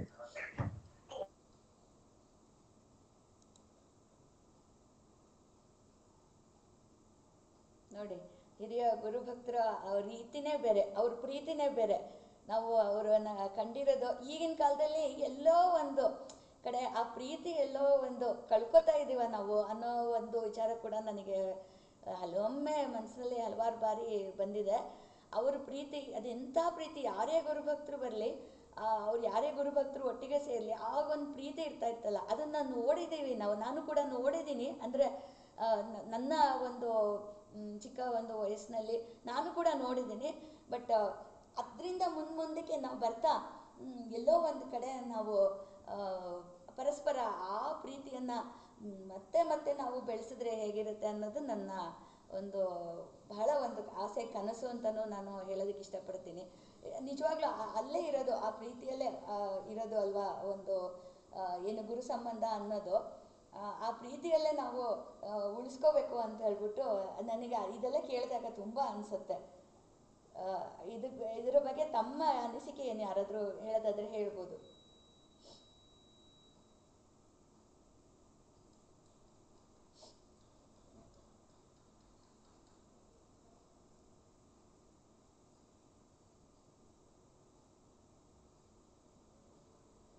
ಸರಿ, ಹಾಗಾದರೆ ಮತ್ತೆ ಇನ್ಯಾರು ಮಾತಾಡೋದು ಇಲ್ಲ ಅನ್ಸತ್ತೆ. ಹಾಗೆ ಶಂಕರ್ ಪ್ರಸಾದ್ ಅವರು ಈ ಒಂದು ವಿಚಾರವನ್ನು ಎತ್ತಿದಾಗ ನನಗೆ ಚರಿತ್ರೆಯಲ್ಲಿ ಒಂದು ವಿಚಾರ ನೆನಪಾಗಿದ್ದು, ಗುಂಡಜ್ಜ ಅವ್ರದ್ದು ಇದು ಒಂದು ರೀತಿ ನನಗೆ ಹೇಳಲೇಬೇಕು. ಏಕೆಂದರೆ ಅಪ್ಪ ಅವ್ರನ್ನ ಮೊದಲನೇ ಬಾರಿ ಅವರು ಗುರುವಾಗಿ ಪ್ರಕಟವಾದಾಗ ಗುಂಡಜ್ಜ ಅವರು ಕೂಡ ಒಂದು ನೋಡಲಿಕ್ಕೆ ಬರ್ತಾರೆ ಅಂತ ಒಂದು ಚರಿತ್ರೆಯಲ್ಲಿ ಬರುತ್ತೆ. ಆಗ ಅವರು ಗುಂಡಜ್ಜ ಅವರು ಅಪ್ಪ ಅವ್ರನ್ನ ಮೊದಲನೇ ಬಾರಿ ಭೇಟಿಯಾದಂಥ ಸಂದರ್ಭದಲ್ಲಿ ಆವಾಗ ಅಪ್ಪ ಅವರ ಕಣ್ಣಲ್ಲೇ ನೀರು ಬರೋದಕ್ಕೆ ಶುರುವಾಗತ್ತಂತೆ. ಆವಾಗ ಗುಂಡಜ್ಜ ಅವರು ಕಣ್ಣಲ್ಲೂ ನೀರು ಬರುತ್ತೆ. ಅವಾಗ ಗುಂಡಜ್ಜ ಅವರು ಕೇಳ್ತಾರೆ ಗುಂಡಜ್ಜನ ಅಪ್ಪ ಅವ್ರು ಕೇಳ್ತಾರೆ, ಯಾಕಪ್ಪ ಅಳ್ತಾ ಇದೀಯ ನೀನು ಅಂತ. ಆಗ ಗುಂಡಪ್ಪ ಅವ್ರು ಹೇಳ್ತಾರೆ, ನೀವು ನಿಮ್ಮ ಕಣ್ಣಲ್ಲಿ ನೀರು ಬಂತು, ಅದನ್ನ ನೋಡಿ ನನ್ನ ಕಣ್ಣಲ್ಲೂ ನೀರು ಬಂತು ಅಂತ. ಆಗ ಅಪ್ಪ ಅವರು ಏನು ಹೇಳ್ತಾರೆ, ನಾನು ಸಮರ್ಥ ರಾಮದಾಸ ಆಗಿದ್ದಾಗ ನೀನು ಅಪ್ಪಾಜಿ ಆಗಿದ್ದೆ ಅಂತ ಹೇಳಿಬಿಟ್ಟು ಅಪ್ಪ ಅವ್ರು ಹೇಳ್ತಾರೆ, ನಿನ್ನ ಮತ್ತೆ ನೋಡಿ ನನ್ನ ಕಣ್ಣಲ್ಲಿ ನೀರು ಬಂತು. ಅಂದರೆ ಆ ಒಂದು ಗುರು ಶಿಷ್ಯ ಸಂಬಂಧ ಅನ್ನೋದು ಮೊದಲನೇ ಭೇಟಿಯಲ್ಲಿ ಅದು ಹೇಗಿತ್ತು, ಆ ಪ್ರಸಂಗ ನೆನೆಸ್ಕೊಂಡ್ರೆ ನಿಜವಾಗ್ಲೂ ಹೃದಯ ನಮಗೆ ಕರಗತ್ತೆ. ಅಂಥ ಒಂದು ಪ್ರಸಂಗ, ಆ ಗುರು ಶಿಷ್ಯರ ಸಂಬಂಧ ಅನ್ನೋದು ನೋಡಬೇಕು ಅಂತ ಇಂಥರ ಸಂಬಂಧ. ಮತ್ತು ಗುಂಡಜ್ಜ ಅವರು ಶಂಕರ್ ಪ್ರಸಾದ್ ಅವರು ಹೇಳಿದರು, ಅವರು ತೊಂದರೆಯಲ್ಲಿ ಸಿಕ್ಕೊಂಡು ಲೋಕಿಕೆರೆಯಲ್ಲಿ ನಡೀತಾ ಬರ್ತಿರ್ಬೇಕಾದ್ರೆ ಅಪ್ಪ ಅವರು ಆಶ್ರಮದಿಂದ ಬೆಳಗ್ಗೆಯಿಂದ ಅವ್ರು ಏನೂ ತಗೊಂಡಿರಲಿಲ್ಲ, ಆಹಾರ ಏನೂ ತಗೊಳ್ದಲ್ಲೇ ಇದ್ರಂತೆ.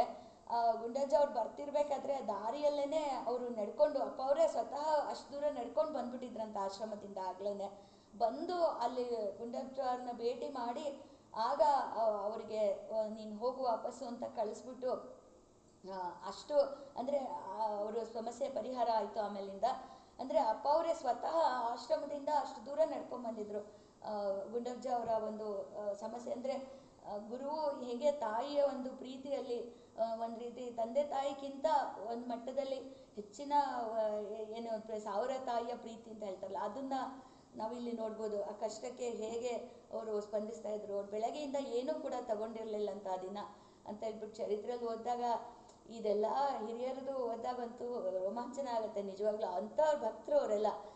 ನಿಜವಾಗ್ಲೂ ಈ ಒಂದು ಇವತ್ತು ಕೇಳಿ ಶಂಕರ್ ಪ್ರಸಾದ್ ನನಗೆ ನಿಜವಾಗ ತುಂಬ ಸಂತೋಷ ಆಗಿದೆ. ನನಗೆ ಒಂದು ರೀತಿ ಈ ರೀತಿ ಎಲ್ಲ ಕೇಳ್ತಾ ಇರೋದು, ಅಪ್ಪ ಈ ಕಾರ್ಯಕ್ರಮವನ್ನು ನಮ್ಮ ಕೈಲಿ ಮಾಡಿಸಿ ಇದನ್ನೆಲ್ಲ ಕೇಳಿಸ್ತಾ ಇದ್ದಾನೆ ಅಂತ ನನಗೆ ನಮಗೆ ಇನ್ನೂ ಹೆಚ್ಚಿನ ಒಂದು ವೈಭವ ನಮ್ಮೊಳಗಡೆ ಹೆಚ್ಚಾಗಲಿ ಅಂತ ಹೇಳ್ಬಿಟ್ಟು ಕೇಳಿಸ್ತಾ ಇದ್ದಾನೆ ಅಂತ ನನಗೆ ತುಂಬ ಹೃದಯ ತುಂಬಿ ಬಂತು. ತಮಗೆ ಹೃತ್ಪೂರ್ವಕ ಧನ್ಯವಾದಗಳು. ಸತ್ಸಂಗಕ್ಕೆ ಆಗಮಿಸಿದ ಎಲ್ಲರಿಗೂ ನನ್ನ ಹೃದಯಪೂರ್ವಕ ಧನ್ಯವಾದಗಳನ್ನು ತಿಳಿಸ್ತೇನೆ. ಸುನೀತಾ ಅವರೇ, ಹೇಳಿ ಗಾಯತ್ರಿ ಅವರೇ. ಒಂದೇ ಒಂದು ವಿಷಯ ಹಂಚ್ಕೋಬೇಕಿತ್ತು. 5 ನಿಮಿಷ ಪರವಾಗಿಲ್ವಾ? ಹೇಳಿ ಹೇಳಿ ಹೇಳಿ. ಇದು ನಮ್ಮ ತಾಯಿ, ನಮ್ಮ ಅಮ್ಮನಿಗೆ ಸಂಬಂಧಪಟ್ಟಿದ ವಿಷಯ. ನಮ್ಮ ತಾಯಿ ಲಕ್ಷ್ಮೀ ದೇವಮ್ಮ ಅಂದ್ಬಿಟ್ಟು ತುಂಬಿಗೆರೆ ಶ್ರೀನಿವಾಸ ಮೂರ್ತಿ ಅವರಮ್ಮ ಧರ್ಮಪತ್ನಿ. ಅವರು ಅಪ್ಪ ಅವ್ರಿಗೆ ತುಂಬಾ ಪರಮ ಭಕ್ತರು. ಕೂತ್ರೆ ನಿಂತ್ರೆ ಉಸಿರಾಡಿದ್ರೆ ಅಪ್ಪ ಅಪ್ಪ ಅಂತ ಇದ್ದಂತ ಒಂದು ಜೀವ ಅದು. ಅವರು ತುಂಬಾ ಒಟ್ಟು ಅವ್ರ ಜೀವನನೇ ಅಪ್ಪ ಅಪ್ಪ ಅಂದ್ರೆ ಜೀವನ, ಆ ತರ ಇದ್ದವರು. ಅವರು ಕೊನೆಗಾಲಕ್ಕೆ ಇನ್ನ ಮಾರ್ಗಶಿರ ಮಾಸದಲ್ಲಿ ಒಂದಿನ ಮಲಗಿ, ಒಂದು ಬೆಡ್ ರಿಡನ್ ಅಂತಲ್ಲ, ಒಟ್ಟು ಹೇಳಕ್ಕೆಲ್ಲ ಆಗ್ತಾ ಇರ್ಲಿಲ್ಲ, ಕೂತ್ಕೊಳ್ಳೋರು ಅಷ್ಟ್ರ ಮಟ್ಟಿಗಿದ್ರು. ಆಗಿದ್ದಾಗ ಒಂದಿನ ಅದೇ ಅಂತ ಇದ್ರಲ್ಲೂ ಕುತ್ಕೊಂಡು ಭಜನೆ ಮಾಡೋರು, ಆರತಿ ಮಾಡಿಕೊಡೋ ತನಕನೂ ಕೂತೇ ಇರೋರು. ಮಲ್ಕೊಳ್ಳಿ ಅಂದ್ರು ಕೇಳ್ತಾ ಇರ್ಲಿಲ್ಲ, ಆರತಿ ಮಾಡಿ ಕುಂಕುಮ ಇಡೋ ತನಕ ಕೂತೇ ಇರೋರು. ಎಷ್ಟೇ ನೋವಿರ್ಲಿ ಮುಲುಕೊಂಡಾರು ಕೂತಿರೋರು. ಹಿಂಗೆ ಇರುವಾಗ ಒಂದಿನ ಮಾರ್ಗಶಿರ ಮಾಸದಲ್ಲಿ ಗುರುವಾರ ಬೆಳಗ್ಗೆ 6 ಗಂಟೆಗೆ ನಮ್ಮ ಅಣ್ಣ ಎದ್ದು ನೋಡಿದ್ದಾರೆ, ಫುಲ್ ಅನ್ಕಾನ್ಶಿಯಸ್ ಆಗ್ಬಿಟ್ಟಿದ್ರು. ಅನ್ಕಾನ್ಶಿಯಸ್ ಆಗಿ ನಾಲ್ಗೆ ಎಲ್ಲ ಹೊರಗೆ ಬಂದಿತ್ತು. ಸರಿ, ಏನಾಯ್ತು ಏನೋ ಗೊತ್ತಿಲ್ಲ. ಆಮೇಲೆ ಅಲ್ಲಿ ಹತ್ರ ಅಣಜಿ ಸುರೇಶ್ ಅಣ್ಣ ಅವ್ರಿದ್ರು, ಅವ್ರು ಬಂದು ನೋಡಿದ್ರು. ನೋಡ್ಬಿಟ್ಟು ಎಲ್ಲ ಹೇಳಿದ್ರು, ಇಲ್ಲ ಬಾಡಿ ಎಲ್ಲ ತಣ್ಣಗಾಗಿದೆ, ಇಲ್ಲ ಇದಾಗಿದೆ, ಇನ್ನೇನು ಇದಿಲ್ಲ ಅಂತ ಹೇಳಿದ್ರು. ಸರಿ, ಎಲ್ಲರೂ ಗಂಗೆ ತಾಲಿ ಎಲ್ಲ ಹಾಕಿ 1 ಅವರಲ್ಲಿ ಇಡೀ ಎಲ್ಲ ಬಂಧು ಬಾಂಧವರು ಗುರುಭಕ್ತರು ಎಲ್ಲರೂ ಸೇರಿದ್ರು.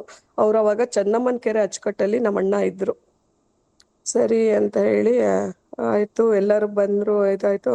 ಆದ್ರೆ ಇನ್ನೂ ಒಂದು ಡಾಕ್ಟ್ರು ಸರ್ಟಿಫಿಕೇಟ್ ಬೇಕಿತ್ತು. ಡಾಕ್ಟ್ರು ಕರ್ಸಿದ್ವಿ. ಡಾಕ್ಟ್ರು ನೋಡ್ಬಿಟ್ಟು ನಂಗೆ ಒಂದು 5% ಅನುಮಾನ ಇದೆ, ನಾನು ಒಂದು ಇಂಜೆಕ್ಷನ್ ಕೊಡ್ತೀನಿ, ಒಂದು 4 ಅವರ್ಸಲ್ಲಿ ಅವ್ರು ಏನಾದರೂ ಎಚ್ಚರ ಆದರೆ ಸರಿ, ಇಲ್ದಲೇ ಇದ್ರೆ ಇನ್ನೇನು ಇಲ್ಲಮ್ಮ ಅಂತ ಹೇಳಿದ್ರು. ಸರಿ ಆಯಿತು ಅಂತ ಅವರೊಂದು ಇಂಜೆಕ್ಷನ್ ಕೊಟ್ಟರು. ಕೊಟ್ಟಾದಮೇಲೆ ಒಂದು ಹಾಫ್ ಆನ್ ಅವರ್ 1 ಅವರ್ಗೆ ಎಚ್ಚರ ಆಯಿತು. ಎಚ್ಚರ ಆಗ್ಬಿಟ್ಟು ಅವ್ರಿಗೆ ತುಂಬ ದಿನದಿಂದ ಒಂದು 6 ತಿಂಗಳಿಂದ ವಾಯ್ಸ್ ಇರಲಿಲ್ಲ. ತುಂಬ ಮೆತ್ತಗೆ ಏನಾದರೂ ಹಾ ಹೂ ಅಂತ ಅಷ್ಟೇ ಮಾತಾಡ್ತಾಯಿದ್ರು. ಅಂಥವರು ಎಚ್ಚರ ಬಂದಿದ್ದ ತಕ್ಷಣ ಅದು ಎಷ್ಟು ಜೋರಾಗಿ ಕೂಗಿದ್ರು ಅಂದರೆ, ರಾಮ ಕೃಷ್ಣ ಗೋವಿಂದ ಮಾಧವ ಅಪ್ಪ ಶಂಕರಲಿಂಗ ಬ್ರಹ್ಮಾನಂದ್ರೆ ಶಿವಚಿದಂಬರ ನಾರಾಯಣ ಶೇಷಾಚಲ, ಅವ್ರಿಗೆ ಯಾವ್ದ್ಯಾವ್ದು ಗುರುಗಳು ಇತ್ತೋ ಯಾವ್ದ್ಯಾವ್ದು ನಾಮ ಎಲ್ಲದೂ ಅಷ್ಟು ಜೋರಾಗಿ ಕಿರ್ಚಿದ್ರು ಅಂದರೆ, ನಾವೊಂದು 5 ವರ್ಷನೇ ಆಗಿತ್ತು ಅವ್ರು ಅಷ್ಟು ವಾಯ್ಸ್ ಕೇಳಿ ನಮಗೆ. ಅಷ್ಟು ಜೋರಾಗೆ ಕೂಗಕ್ಕೆ ಶುರು ಮಾಡಿದ್ರು. ಕೂಗಿದ್ರು. ಆಮೇಲೆ ನೋಡಿದ್ರೆ ಫುಲ್ಲು ಒಂಥರ ನಾರ್ಮಲ್ ಆಗಿಬಿಟ್ರು. ಇದು ಎಚ್ಚರ ಬಂತು. ಆಮೇಲೆ ಅವರೇ ನಾನು ಕುತ್ಕೋತೀನಿ ಕೂಡಿಸಿ ಅಂದರು. ಕೂಡ್ಸಿದ್ವಿ. ಮುಖದಲ್ಲಿ ಅದು ಎಂಥ ಕಳೆ ಅಂದರೆ ತೇಜಸ್ಸು, ನಮಗೆ ನೋಡೋಕೆ ಒಂಥರ ಆಗ್ತದೆ, ಇದು ಆಗ್ತಾಯಿದೆ ಎದುರಿಗೆ ನಿಂತರೆ, ಅಷ್ಟು ಒಂಥರ ಕಳೆ ಮುಖದಲ್ಲಿ ಬ್ರೈಟ್ನೆಸ್ಸು. ಆಮೇಲೆ ಹೇಳಿದ್ರು, ಆರತಿ ಮಾಡಿ ನಂಗೆ ಕುಂಕುಮ ಇಡಿ ಅಂದರು. ಸರಿ ಅಂತ ಹೇಳಿ ಆರತಿ ಮಾಡಿ ಕುಂಕುಮ ಇಟ್ಮೇಲೆ ಹೇಳಿದ್ರು, ಇಲ್ಲ ನನಗೆ ಅಪ್ಪ ಶಂಕರಲಿಂಗ ನನ್ನನ್ನು ತೊಡೆ ಮೇಲೆ ಕೂಡಿಸ್ಕೊಂಡು ಗಾಣಗಾಪುರ, ಇದು ಮುರುಗೋಡು, ಅಗಡಿ ಎಲ್ಲ ಕಡೆ ಕರ್ಕೊಂಡು ಹೋಗಿ ಬಂದವ. ನನಗೊಂದು ಅದು ಭಾಳ ಆಸೆ ಇತ್ತು, ಆಗಿರಲಿಲ್ಲ. ಇವತ್ತು ಅದಕ್ಕೆ ಅಪ್ಪ ನನ್ನನ್ನು ಕರ್ಕೊಂಡೋಗಿ ಎಲ್ಲ ಕಡೆ ತೋರಿಸ್ಕೊಂಬಂದ್ರು, ತೊಡೆ ಮೇಲೆ ಕೂಡಿಸ್ಕೊಂಡಿದ್ರಪ್ಪ ಅಂತ ಹೇಳಿದ್ರು. ಅದೊಂದು ತುಂಬ ಒಂಥರ ಮನಸ್ಸಿಗೆ ನಾಟಿತ್ತು. ಅಷ್ಟೊಂದು ಅವರಿಗೆ ಭಕ್ತಿ, ಅಷ್ಟಿದ್ರಲ್ಲೂ ಅವ್ರಿಗೆ ಅಪ್ಪಂದು ಒಂದು ಆಶೀರ್ವಾದ ಸಿಕ್ತು ಆ ಕೊನೆಗಾಲದಲ್ಲಿ. ಅದಾದಮೇಲೆ 1-1.5 ತಿಂಗಳಿದ್ರು. ಆಮೇಲೆ ಅದೇ ದಿನ ಇನ್ನೊಂದು ವಿಶೇಷ ಅಂದರೆ, ಸಾಯಂಕಾಲ ಸಕ್ರಾಪಟ್ಟಣದ ಗುರುಗಳು ಯಾರನ್ನ ಕಳಿಸಿದ್ರು ಮನೆಗೆ. ಅವರ ತಂಗಿ ಮಗಳು ಅಥವಾ ತಂಗಿನೋ ಅಕ್ಕನ ಮಗಳು, ನನಗೆ ಅಷ್ಟು ಕರೆಕ್ಟಾಗಿ ನೆನಪಿಲ್ಲ. ಅವರು ಬಂದರು, ಇಬ್ಬರು ಮುತ್ತೈದೆಯವ್ರು ಬಂದರು. ಬಂದ್ಬಿಟ್ಟು ಹೀಗೆ ಗುರುಗಳು ಹೇಳಿ ಕಳಿಸಿದ್ದಾರೆ, ಇವ್ರಿಗೆ ಅಮ್ಮಂಗೆ ಆರತಿ ಮಾಡಿಬಿಟ್ಟು ಉಡಿ ತುಂಬಿ ಬನ್ನಿ ಅಂತ ಹೇಳಿ ಕಳಿಸಿದ್ದಾರೆ ಅಂತ ಹೇಳಿದ್ರು. ನಮಗೆ ತುಂಬ ಆಶ್ಚರ್ಯ ಆಗೋಯ್ತು. ನಮಗೆ ಅವಾಗಿನ್ನೂ ಅಷ್ಟೊಂದೆಲ್ಲ ಏನೂ ಗೊತ್ತಿರಲಿಲ್ಲ. ಆಮೇಲೆ ಅವರೇ ಬಂದು ನಮ್ಮಮ್ಮಂಗೆ ಅರ್ಶಿನ ಕುಂಕುಮ ಕೊಟ್ಟು ಆರತಿ ಮಾಡಿ ಉಡಿ ತುಂಬಿ ಎಲ್ಲ ಮಾಡಿ ಹಣ್ಣು ಫಲ ಎಲ್ಲ ಕೊಟ್ಬಿಟ್ಟು ಹೋದರು. ಆವತ್ತು ಸಕ್ರಾಯಪಟ್ಟಣದ ಗುರುಗಳದ್ದು ಆಶೀರ್ವಾದ ಸಿಕ್ತು. ಇದೆಲ್ಲ ಅಪ್ಪನ ಮಹಿಮೆ, ಅವರ ಅಪ್ಪನಲ್ಲಿಟ್ಟಂಥ ದೃಢವಾದ ನಂಬಿಕೆ. ಏನೇ ನಡೆದ್ರು ಅದು ಅಪ್ಪನಿಂದನೇ ನಡೆಯೋದು. ಅಪ್ಪನೇ ಒಂದು ಅಡುಗೆ ಮಾಡಿ ಒಗ್ಗರಣೆ ಹಾಕಿದ್ರು ಅಪ್ಪ ನಿನಗೆ ಅನ್ನೋರು. ಅಷ್ಟು ಪರಮ ಭಕ್ತೆ ಆಗಿದ್ರು. ಈ ಸಂದರ್ಭದಲ್ಲಿ ಅವರು ನೆನೆಸ್ಕೊಂಡು ಅಪ್ಪಂಗೆ ನಂದೊಂದು ನಮಸ್ಕಾರ ತಿಳಿಸ್ತೀನಿ. ಜೈ ಶಂಕರಲಿಂಗ.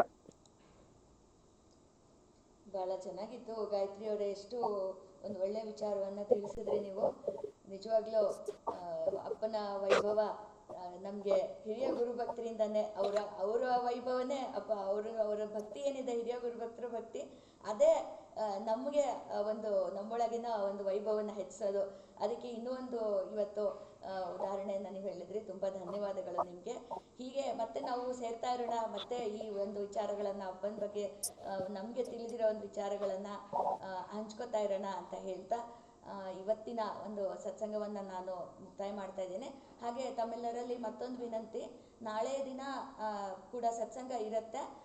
ಯೂಶಲಿ ನಮ್ಮದು ಪ್ರತಿ ಶನಿವಾರ ಮಾತ್ರ ನಾವು ಮಾಡ್ತಿದ್ವಲ್ಲ, ಆದರೆ ಈ ವಾರ ಹಾಗೂ ಮುಂದಿನ ವಾರ ಭಾನುವಾರಗಳು ಕೂಡ ಸತ್ಸಂಗನ ಮಾಡ್ತಾ ಇದ್ದೀವಿ. ಏನಕ್ಕೆ ಅಂದರೆ ತಮಗೆಲ್ಲರಿಗೂ ತಿಳಿದಿದೆ, ಮಾಳೇನಹಳ್ಳಿಯಲ್ಲಿ ಒಂದು ರಥೋತ್ಸವದ ಕಾರ್ಯಕ್ರಮ. ಈಗಿನ ಶಂಕರ್ ಪ್ರಸಾದ್ ಅವರು ಮಾಳೇನಹಳ್ಳಿ ರಥೋತ್ಸವ ಸಮಯದಲ್ಲಿ ಅಂತಲೇ ಹೇಳಿದ್ರಲ್ಲ ನೋಡಿ, ಅದೇ ರಥೋತ್ಸವದ ಒಂದು ಕಾರ್ಯಕ್ರಮ ಇನ್ನೇನು ಹತ್ತಿರದಲ್ಲಿ ಇದೆ. ಇದೇ ತಿಂಗಳ 24, 25, 26 ಅದರ ಒಂದು ಪ್ರಯುಕ್ತ ಅಲ್ಲಿ ಮಾಳೇನಹಳ್ಳಿಯ ಒಂದು ವೈಶಿಷ್ಟ್ಯತೆ ಏನೋ, ಅದರ ಒಂದು ಇತಿಹಾಸ ಏನೋ, ಅಲ್ಲಿ ಅಪ್ಪ ಅವರಿಗೆ ಅಲ್ಲಿ ರಂಗನಾಥನ ಒಂದು ಸಾಕ್ಷಾತ್ಕಾರ ಆಗಿತ್ತು, ತಮ್ಮೆಲ್ಲರಿಗೂ ತಿಳಿದಿದೆ. ಈ ಒಂದು ಕೆಲವೆಲ್ಲ ಇದರ ವಿಚಾರವನ್ನು, ಆ ದೇವಸ್ಥಾನದ ಒಂದು ಹಿನ್ನೆಲೆ, ಇದನ್ನೆಲ್ಲದನ್ನು ಹಾಗೆ ರಥೋತ್ಸವ ನಡೆಯುತ್ತೆ ಅಂದರೆ ಅದು ಹೇಗೆ ನಡೆಯುತ್ತೆ, ಅದರ ಒಂದು ಕುರಿತಾದ ವಿಚಾರಗಳು, ಇನ್ನೆಲ್ಲನೂ ನಾವು 2 ವಾರಗಳಲ್ಲಿ ಒಂದು ನಮಗೆ ತಿಳಿಸ್ತಾ ಇದ್ದಾರೆ, ನಾಳೆ ಮತ್ತು ಮುಂದಿನ ಭಾನುವಾರ. ತಾವು ದಯವಿಟ್ಟು ಎಲ್ಲರೂ ನಾಳೆ ದಿನ ಕೂಡ ಸತ್ಸಂಗದಲ್ಲಿ ಇದೇ ಸಮಯ 6ರಿಂದ 7 ಸಮಯ ಭಾಗಿಯಾಗಬೇಕು ಅಂತ ತಮ್ಮೆಲ್ಲರಲ್ಲಿ ವಿನಂತಿ ಮಾಡ್ಕೋತಾ ಇವತ್ತಿನ ಸತ್ಸಂಗವನ್ನು ಮುಕ್ತಾಯ ಮಾಡ್ತಾ ಇದ್ದೇನೆ. ಸರ್ವೇ ಜನಾಃ ಸುಖಿನೋ ಭವಂತು, सर्वे सन्तु निरामयाः, सर्वे भद्राणि पश्यन्तु, मा कश्चित् दुःखभाग् भवेत्. ಓಂ ಶಾಂತಿ ಶಾಂತಿ ಶಾಂತಿ. ಗುರುದೇವದತ್ತ. ಜೈ ಶಂಕರಲಿಂಗ. ನಾಳೆ ಮತ್ತೆ ಭೇಟಿಯಾಗೋಣ. ನಮಸ್ತೆ. ಜೈ ಶಂಕರ್. ಜೈ ಶಂಕರಲಿಂಗ. ಲಿಂಗ